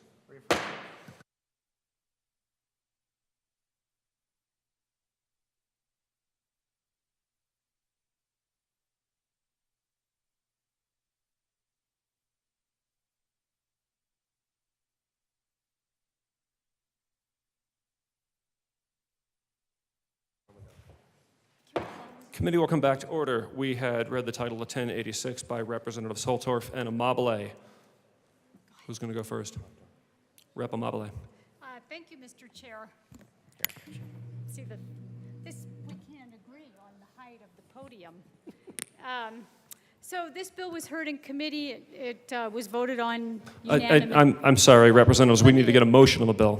Yes, thank you. I move House Bill 1086. Is there a committee report? Health and Human Services Committee. Is there a committee? We do, yes, we do need you to move To the Health and HHS committee Humans- report. And the Health and Human Services Committee. Okay, so we are to the committee report. Yes. So the committee, we offered one amendment, and we just wanted to clarify some of the, I don't even remember. Language. Some of the language in the bill, and I asked for a yes vote on the committee report. Rep. Holtorf, to the committee report. Thank you, Mr. Chair. Also, in the discussion with my co-prime sponsor, the language to put in a sunset was very important with respect to this bill, and that was probably arguably the most important thing that was offered in the amendment brought forth by Representative Amabile in the committee, and I'll let her speak to the actual sunset date at this time so everyone's clear. It's not a continuous thing. It actually has a sunset to a date certain. All right, Rep. Amabile, still on the committee report. Yes, thank you. So it also, we had, the original draft had put mental and physical health all in one bucket, and they are actually paid for through healthcare policy and financing for Medicaid patients separately. So we also separated that out. And I asked for a yes vote. All right, is there further discussion? Rep. Holtorf on the committee report. Thank you, Mr. Chair.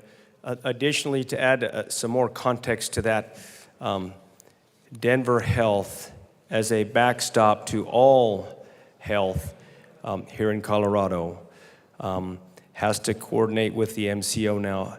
They are already in a position for physical health.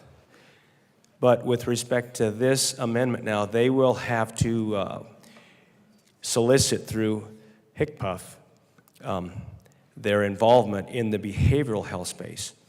And also with the new BHA, that adds another layer to that request for Denver Health. And that could arguably be taken up by a different hospital or a mental health institution. All right, is there further discussion on the committee report? Seeing none, the question is the adoption of the committee report to House Bill 1086. All those in favor, please say aye. Aye. Any opposed, say no. The ayes have it, and the committee report is passed. We are to the bill. Rep. Amabile.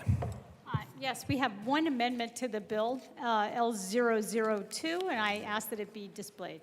All right, and can we also get a motion? I would like to move L002 to House Bill 1086. Okay, 1 second.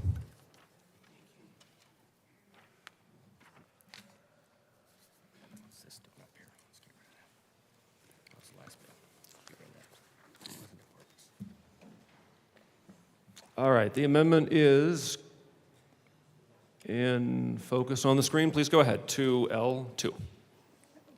Rep. Amabile. Yes, thank you. We had a petition clause in the original bill, but it turns out that if we don't have a safety clause, the current contract will sunset before we get a chance to get this new enacted. And so we need a safety clause on the bill. I ask for a yes vote. All right, is there further discussion to L2? Rep. Holtorf. I also ask for a yes vote. All right, is there further discussion to L2? Seeing none, the question is the adoption of L2 to House Bill 1086. All those in favor, please say aye. Aye. Aye. Any opposed, say no. The ayes have it, and L2 is passed. Back to the bill, Rep. Amabile. Yes, thank you, Mr. Chair. So the bill is about the contract with healthcare policy and financing and wanting to make sure that Denver Health is able to continuously see Medicaid patients. And amending what we did last year to make sure that they can get their money continuously appropriated through the budget. And why do we care about it? Rep. Holtorf and I both have very distinct but important personal experience with Denver Health. So I'll just talk about mine. One of my children has been hospitalized in hospitals all around the Front Range. And he was hospitalized at Denver Health. And we didn't think it was the prettiest place he went. It wasn't the most beautiful facility, but he absolutely got the best care that he's gotten anywhere when he went to Denver Health. And not only did he get the best care he's gotten, but we also were treated with the most humanity and the most understanding of any place when we went to Denver Health. Denver Health is the safety net for the entire state of Colorado. This is where people go who maybe can't be seen anywhere else. And hospitals along the Front Range refuse to see patients, but Denver Health refuses no one. And when you get there, you get excellent, good care. And we owe it to them to make sure that they can continue to provide the care that they are providing now. Rep. Holtorf to the bill. Thank you, Mr. Chair. I want to highlight to all my members in the chamber that there is a nexus between rural health care and Denver Health. As a backstop to all health care in the state. Several years ago, I got bucked off a 6-year-old gelding. Yeah, we were having a rodeo, and I was going to buck him out because we were going to have a meeting of the minds. Well, that horse won that rodeo, bucked me off, and broke my pelvis. I had to walk out of that corral and get help to go to a hospital. Now, you're wondering how this connects to Denver Health. Because of Denver Health's quality of care and their exceptional orthopedic skills, they were the only hospital team that could rebuild my pelvis so I could walk again. It was arguably, and very clear to the doctors, after looking at the x-ray, CAT scans, and every other thing they looked at, that there was no way, with a few exceptions in this state, that that surgery could be performed. So that backstop actually affects rural Colorado, because that's where they sent me. Now, I'm not going to talk about the 2-hour ambulance ride down CDOT's horrible roads as I came to the big town, as they say. There wasn't enough morphine in Colorado to help me because they didn't have any on the ambulance. But I will tell you, when I came to Denver Health, I have never seen a greater level of professionalism and skill. And what they were arguably able to do allows me to stand before you right now and not be in a wheelchair.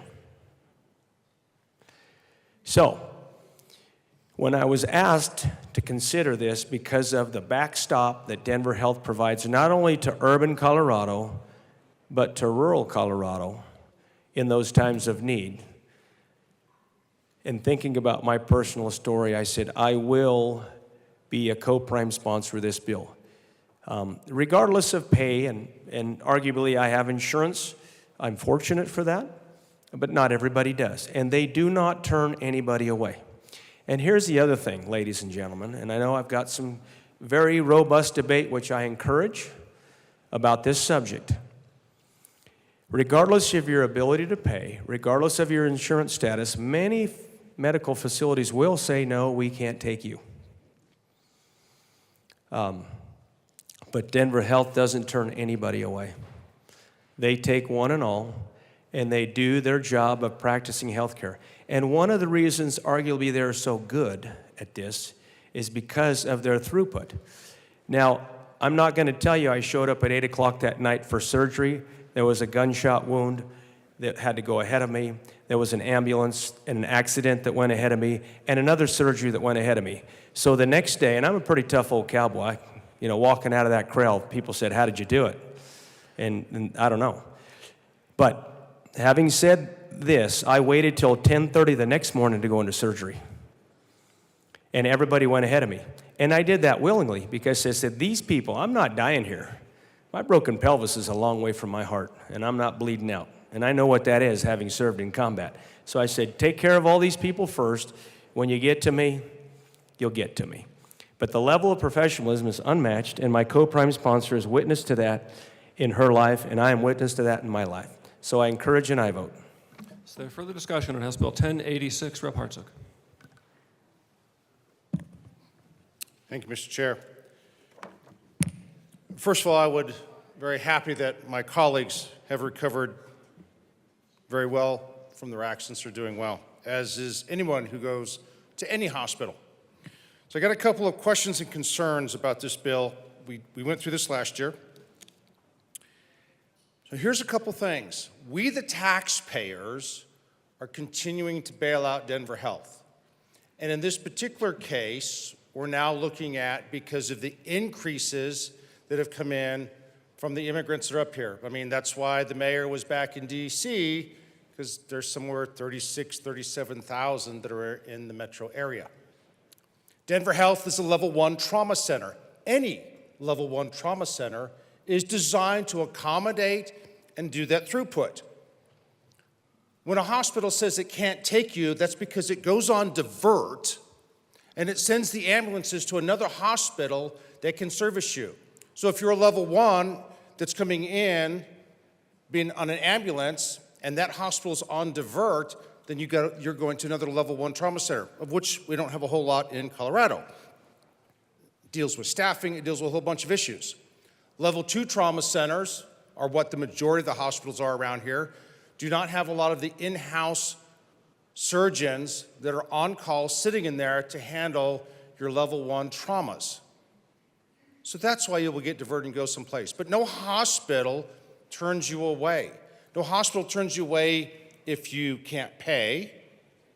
That would be illegal. If you show up in an ER, you're treated as long as the hospital, A, has the capacity, B, has the technical expertise there to do what you need to have done.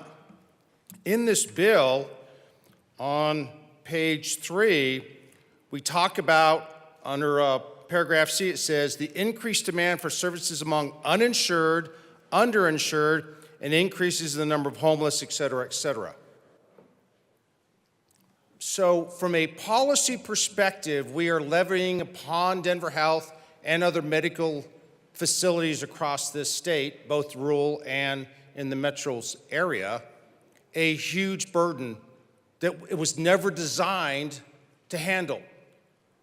The hospitals have neither the staffing, the bed space, the doctors, the nurses, the additional facilities. So we're trying to fix something when a policy issue is driving a massive numbers into there. Jump down to the next paragraph, F. It says, as a safety net hospital on the front line of providing healthcare services statewide, it's important for the health of Coloradans that Denver Health is financially stable and remains a valuable healthcare resource. So let's talk for a minute about the domino effect. What happens in a scenario if Denver Health fails? I promise you it's nothing good. So then what happens to the other hospitals?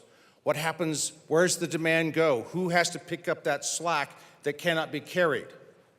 And what happens in your level 2 hospitals if they can't pick things up? Do we keep telling taxpayers, foot the bill because of a policy issue where they don't have, going back to the first paragraph, the uninsured that are coming in? I don't think that's a good idea. How are we going to continue to do this?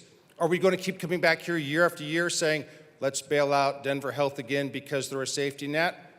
I'm not arguing that they're not a safety net. What I'm arguing is that what's getting us here is not solving the situation. It's making it worse.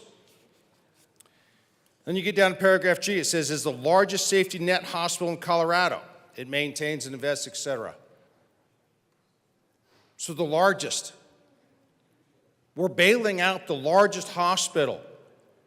That should click. That should say, hey, we have a problem. If the single largest facility can't maintain financial solvency, then maybe something's wrong. Maybe something's wrong with the policy that's getting them in the first place. Maybe something's wrong with how it's being done. And then what happens to the second and third order effects to the downrange hospitals, healthcare facilities, specialty clinics, all of that stuff that is in that system if Denver Health can't do it? Do we just keep propping up Denver Health? Where does everybody else then come up to the table and say, hey, what about me? I mean, that's a legitimate question from another hospital. If we keep bailing Denver Health, why can't Advent and, it's not Centura now, it's Spirit Health and everyone else come up and go, hey, what about me, what about me, what about me? And next thing you know, we're going to be looking at every hospital in the state saying, I need help. That's going to put a strain on the system. And we get in the back under, I don't know, it's on page 4, subparagraph B. It says the MCO operated by or under the control of Denver Health has the authority to maintain adequate financials to ensure proper solvency as a risk manager. So are we now going to get into a situation, I mean, we've argued extensively about bureaucrats, non-medical personnel making healthcare decisions. So are now we going to get into a situation going, well, this isn't going to maintain solvency, therefore we can't do XYZ treatment, or we can't do surgeries, or we can't handle this kind of system. Does that mean that things then get downgraded from a level 1 if we don't have the professionals there? Does that mean that level 2 hospitals get downgraded or because they can't provide a service? I think these are all things that we need to look into versus just bailing out Denver Health, because we are now creating a cascade of events that we don't know where it's going to go, we don't know all the impacts that it's going to hit, and that's just in the healthcare system. What is the impact then to the education system? I mean, the throughput, if hospitals are requiring more surgeons, more nurses, more PAs, where's the throughput for the schools? Where's the throughput for the institutions to make the workforce requirement at these hospitals that are providing health care to Coloradans? The second, third order effects of this are mind-boggling. And where does it stop? I don't think we have it in the budget for this system-wide meltdown, nor are we being good fiduciary stewards when we look down the road and go, yeah, we'll take care of Denver Health, and then who comes up next? And then we start having to rack and stack. How does that impact the people that are in that community served by that hospital? How does it work in that community for the people that are working there in the schools that are supporting that hospital and all the businesses?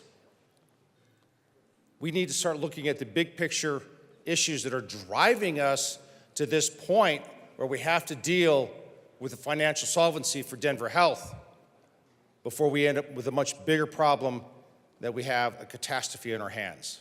These are things I think we need to look at. Thank you. Rep. Holder was next.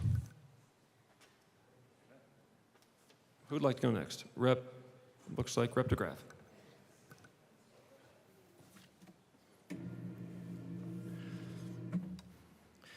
All right. Some things that are applicable to this. Legislation, what I call legislation 101. What it says it is, it ain't. And there's no problem that the government can't make worse with a solution. I'm looking at the stakeholders on here. I see a lot of monitoring, opposing. I would like to know why. Because this seems a lot to me like a governor-created crisis being solved by his party on the backs of Coloradans. Colorado, the money for this is going to come out of your pocket. We know that the VA system is now being used it is prioritizing illegal aliens, putting that over the veterans. Representative to the So bill. that speaks directly to the overruns in the underinsured category. You don't need to use terminology that you should know by now is inflammatory in this chamber. Please speak to the bill.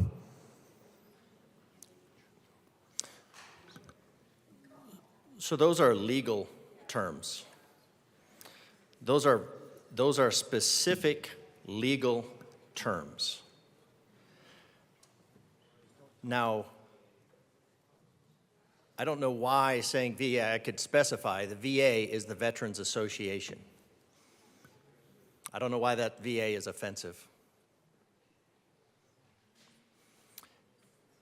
The term alien means somebody from someplace else, not from space.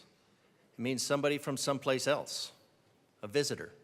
When I was in Germany, I was an alien in Germany.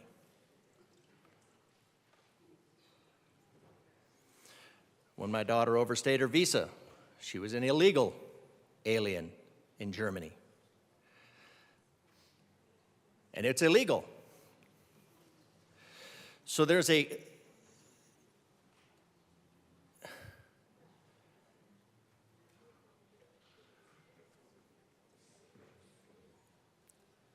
First Amendment is under attack in this House today. Illegal alien is a term for somebody who is in this country illegally, not from this country. Every term that is not liked by this body is not inflammatory, it is accurate. And if accuracy is inflammatory, then we have a real problem. The reason for controlling speech is to control thought. Let's please speak to the bill, which is House Bill 1086. Please proceed, Representative.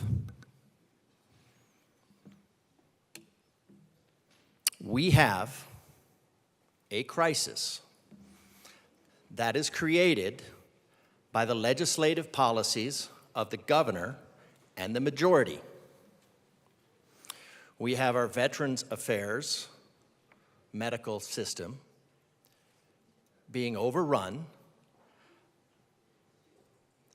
by people from this country not here legally.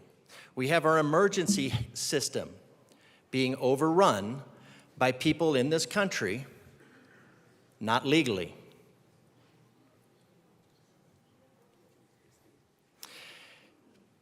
And the policies, and what this is trying to take a crisis that you made and solve it by forcing somebody else to do so.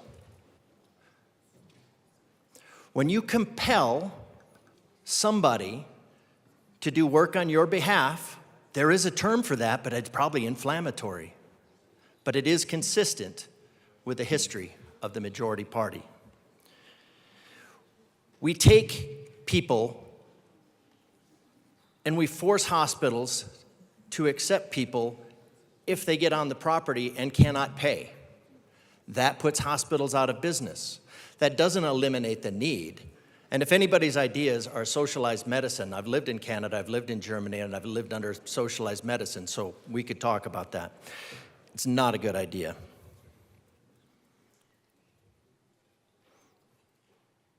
But your idea here is to solve this problem that the government created by putting it further on the backs of Coloradans. Because it feels good. And if you wrap a little emotion around the hook, it'll be swallowed to the sinker. Last week, I helped, not a whole lot, but I was involved in, and we did some study on about $700,000 worth of Medicaid bills. And what we found is just what I expected to find, is that Medicaid is reimbursed at about 20 to 25%. I think it was right about 22.5, so that's right in the average. I know everybody loves math. Of the reimbursement, which is another problem that the government has created. Why? Because the government reimburses at about 1/5 the rate, at about 20%, which means in order to stay solvent, it has to charge 5 times as much. And so when it has to charge 5 times as much, people have to have insurance. And when they have to have insurance at $2,000 a month, $3,000 per month, That drives up the manufacturing cost, and by driving up the manufacturing cost, you drive businesses out of this country. And then people end up homeless without medical insurance, and where do they go? They go to the hospital. Can they go just check in anywhere? No, they have to go to the ER. The most expensive place to get medical care is the emergency room. And the policies that have been implemented by feeling good, by the good intentions that put the burden on somebody else's back because it makes you feel good, is what's putting hospitals out of business. So your policies are putting hospitals out of business, your policies are driving them under, and your solution is to hand them an anchor.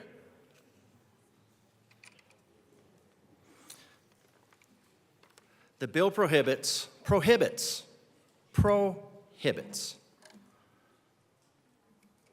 It's not very different than demands. The bill demands that the MCO solve the problem that the government created.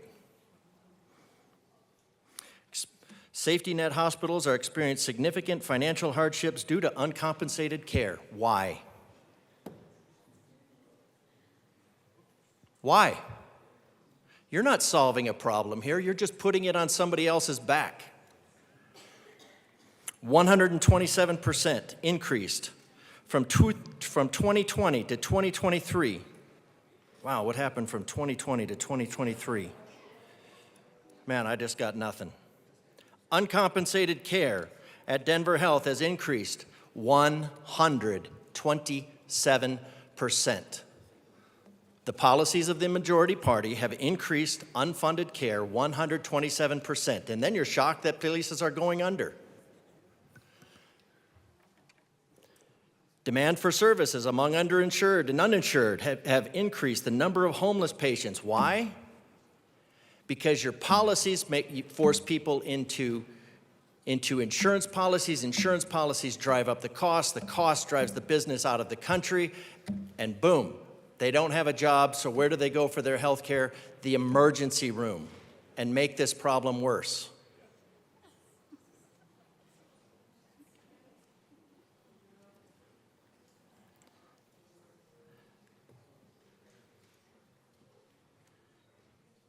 And no kidding, it's created an unstable financial situation for Denver Health. And so as a safety net hospital in the front line providing healthcare services, it's important for the health of Coloradans that Denver Health is financially stable. And how's it going to become financially stable? By this legislation making it impossible to become financially stable. Good call.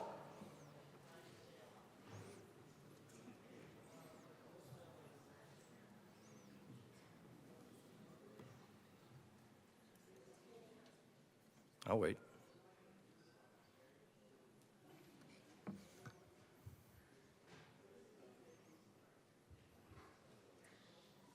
Representative, you have the well. Go ahead.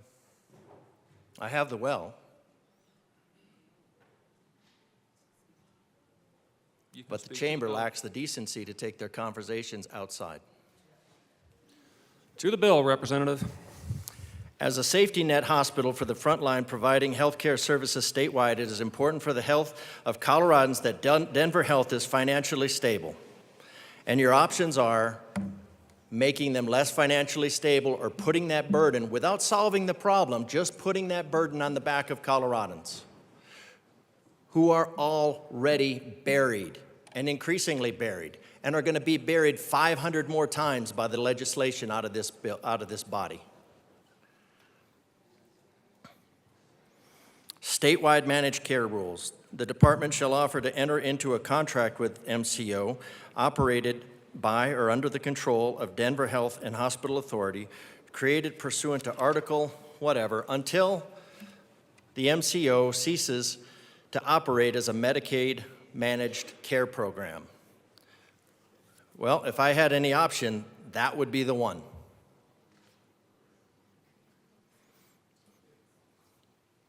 Because that is what's destroying the medical in this state.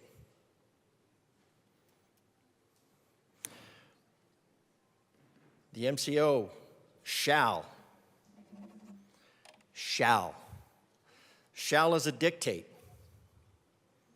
Dictators dictate. Accept the rates determined by the State Department. Does the State Department have an expertise in medical rates, in Medicare, in medical care? That's the bureaucrats. The bureaucrats have that expertise? Or do they just say, well, we're gonna make it this so we can afford it? And you're just gonna push until Denver Health is out of business. Rates paid by the MCO to contracted providers must not be higher than the State Department's Medicaid fee. Is that Medicaid fee anywhere near reasonable? Has anybody checked? Has anybody checked to see if that Medicaid fee covers the expenses, especially the expenses of complying with more regulation that's imposed by this body daily? Is it? Is it sufficient, or is it just mandatory that they accept it? Shall. It's mandatory that they accept it. It's not mandatory that it's sufficient. It's mandatory that they accept it. Maintain service and quality metrics. Don't slack off on your quality just because you're not going to be paid for it. As determined by who? Oh, by the state. By the state. The state's going to determine what the quality metrics are. The state. Meet statewide managed care system standards and operate as part of the overall managed care system. Doesn't matter if it's viable. Doesn't matter at all whether it's viable. I think it's pretty clear the intent is to not be viable. To provide the physical and behavioral health care services to the population it serves. Oh, wait. Not only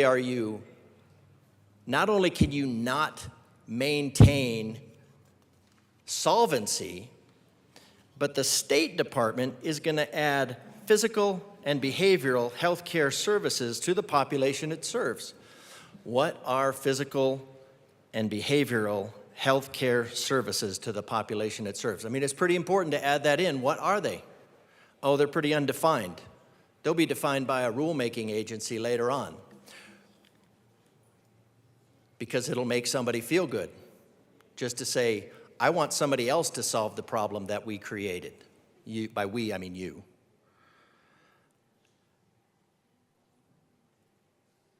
State payment to the Denver Health Authority. The state shall distribute money appropriated for the payment to the Denver Health and Hospital Authority created in section. But I thought I just looked at this and it was like a zero appropriation. So you have a zero appropriation, but the state payment to the Denver Health and Hospital Authority. So where is the state payment going to come from? My colleague's going to speak to that.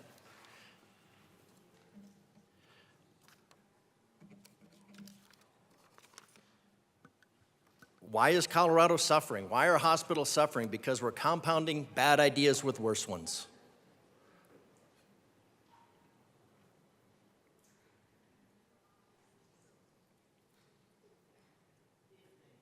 Absolutely insane. Rep. Holtorf. Thank you, Mr. Chair, and thank you to my colleague from El Paso County. You know, I had several of my colleagues come talk to me before this bill was presented in the chamber, and I told them I welcome vigorous and robust debate.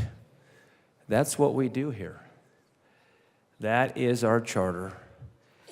And I asked everybody to fully express their concerns and your reservations, and don't hold back, because that's what we do here.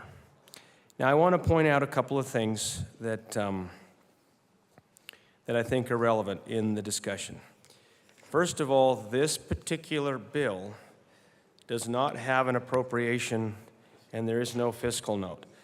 That's because Denver Health already has a contract. What this does is it outlines through 2032 their continued relationship with the MCO and the services they provide.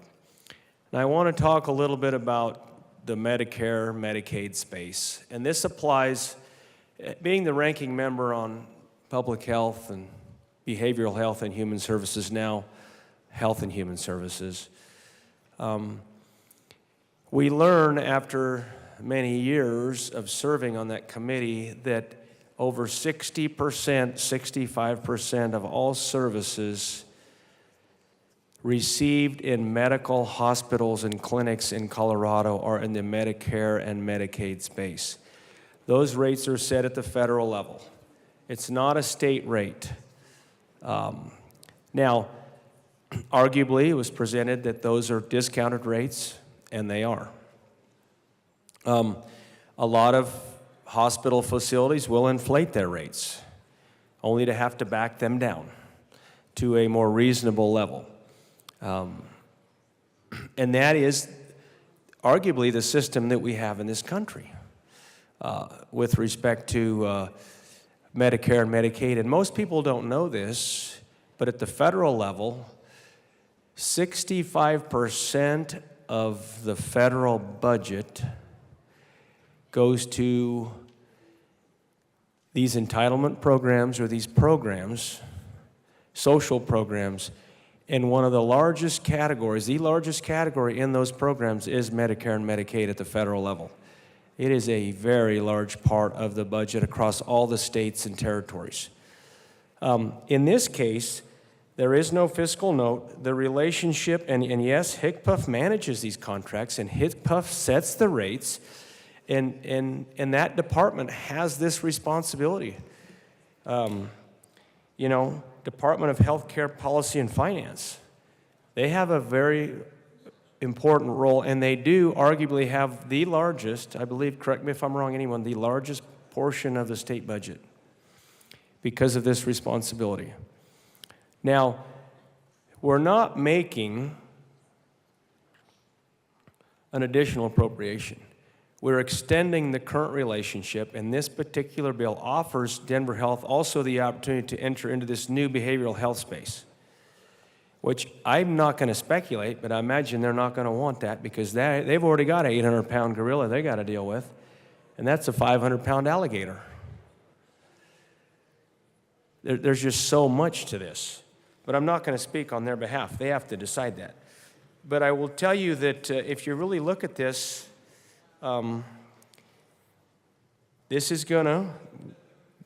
this particular bill keeps Denver Health and their hospital authority. It continues the statutory relationship, and it keeps them as that safety net provider, that full backstop. And if you look at the fiscal note here, I'm not going to read the whole thing to you, and I've done that from time to time as a technique to present information. I'm just going to read that the restricting Denver Health to charging no more than the Medicaid fee-for-service rates will likely decrease costs incurred and paid through its managed care organization, MCO. I'm not trying to pick on anybody, but we might arguably, by passing this bill, actually lower that cost. And this is as analyzed by HCPF, not by me, not by, this is the department. So I got behind this bill for a lot of reasons. There's a few reasons right there, and I'm going to let my co-prime finish with her explanation. Rep. Mabale. Thank you, Mr. Chair, and thank you to my co-prime sponsor. And this is our second time bringing legislation around Denver Health.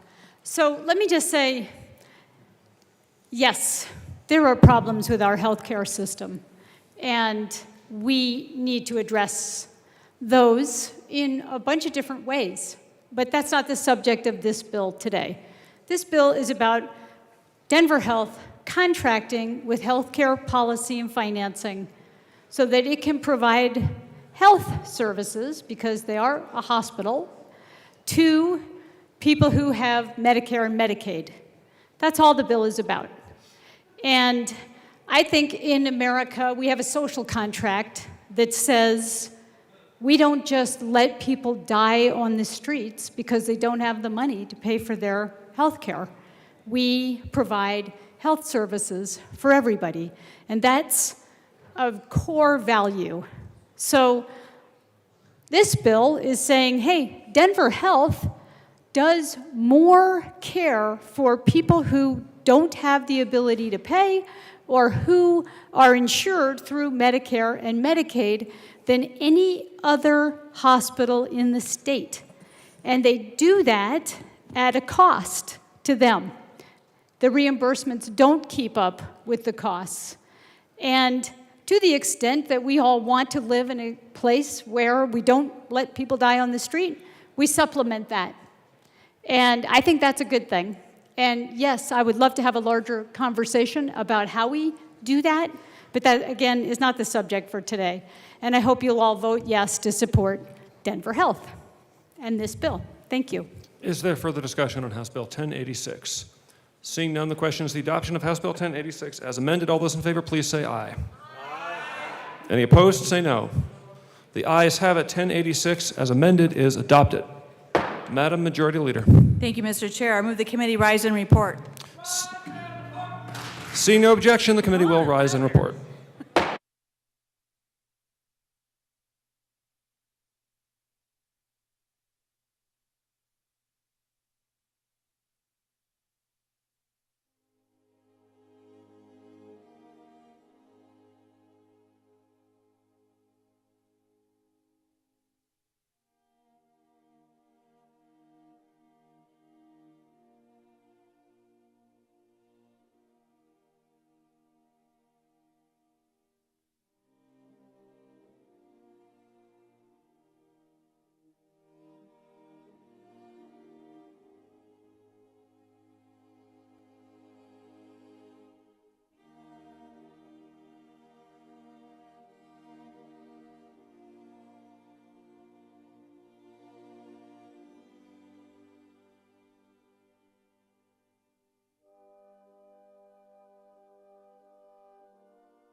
The House will come back to order. Mr. Schiebel, please read the report of the Committee of the Whole. Madam Speaker, your Committee of the Whole begs leave to report it has under consideration the following attached bills, being the second reading thereof and making the following recommendations thereon. House Bill 1017 as amended, 1086 as amended, 1090 as amended, passed on second reading and ordered engrossed and placed on the calendar for third reading and final passage. Representative Weissman. Members, you have heard the motion. There are no amendments at the desk. The question before us is the adoption of the report of the Committee of the Whole. Mr. Schiebel, please open the machine and members proceed to vote. Representative Leader, how do you vote? Yes. Representative Leader votes yes. Representative McLaughlin, how do you vote? Representative McLaughlin votes yes by signifying with a thumbs up. Speaker Pro Tem Degree Kennedy, how do you vote? Yes. Speaker Pro Tem Degree Kennedy votes yes. Representative Bachenfeld, how do you vote? I'll come back to Representative Bachenfeld. Representative Herod, how do you vote? Yes. Representative Herod votes yes. Representative Epps, how do you vote? No.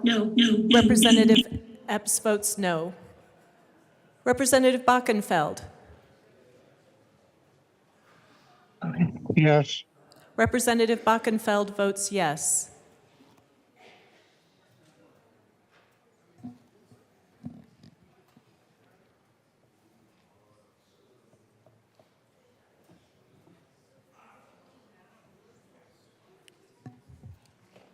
Representative Morrow, that'll be $5.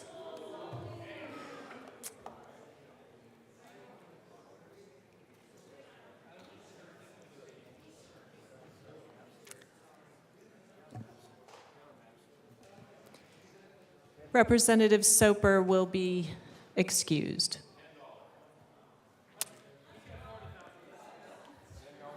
Please close the machine. With 40 ayes, 16 no, and 9 excused, the report of the Committee of the Whole is adopted. Members, announcements and,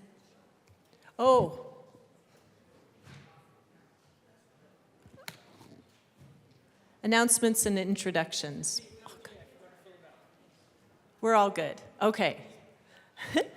Rep. Weinberg, go ahead. Thank you, Madam Speaker. What are we, afternoon? Yeah, good afternoon, everybody. Geez, what a day.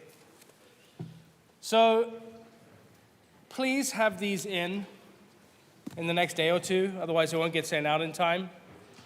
I guess I've been pretty unclear as to the instructions, which I thought you all could read my mind by the second term, but... So, very simple.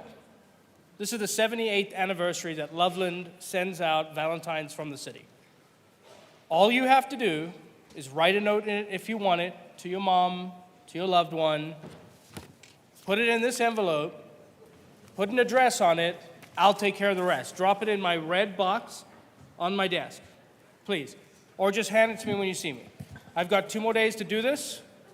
Just so you're aware, I've handed 300 out and I've got 220 back. I'm missing 80.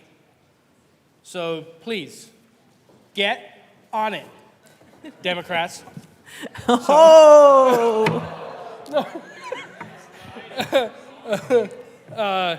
Today's not Friday, today's Monday, in case anybody was wondering. Have a good day. Thank you. Thank you. Representative McCormick. Thank you, Madam Speaker. Today, Agriculture, Water, and Natural Resources Committee will be meeting at 1:30 in room 107. We're going to hear 2 sunset hearings from Dora on Colorado Fire Commission and Colorado Natural Areas Council. See you at 1:30. Thank you. Rep. Hartsook. Thank you, Madam Speaker. This Wednesday, the Colorado Cancer Caucus will meet at noon from 12 to 1, Senate Room 354. That's again 354, or via Zoom. If you have a question, come see me. Thank you. Rep. Evans. Thank you, Madam Speaker. I've been approved by the majority and minority leader to be absent tomorrow and Wednesday. So approved. Rep. Froelich. Thank you, Madam Speaker. The Transportation, Housing, and Local Government Committee will meet tomorrow upon adjournment to hear 10:07, and we will not meet in the afternoon at 1:30 as previously discussed, so we will not be hearing 1098. Thank you. Rep. Bradfield. Thank you, Madam Speaker. I do want to let everybody know that tomorrow morning at 7:15 is the Legislator Bible Study in room 109 downstairs, 7:15. Come to join us, and breakfast is served. Rep. Valdez. Thank you, Madam Speaker. I have requested and been approved to be absent on the 12th of November, Monday. So approved. Thank you. Rep. Bradley and Weinberg. Thank you. We get to give the most patient student award. Ascent Classical Academy from Lone Tree. The seniors are here. Let's give them a big round of applause.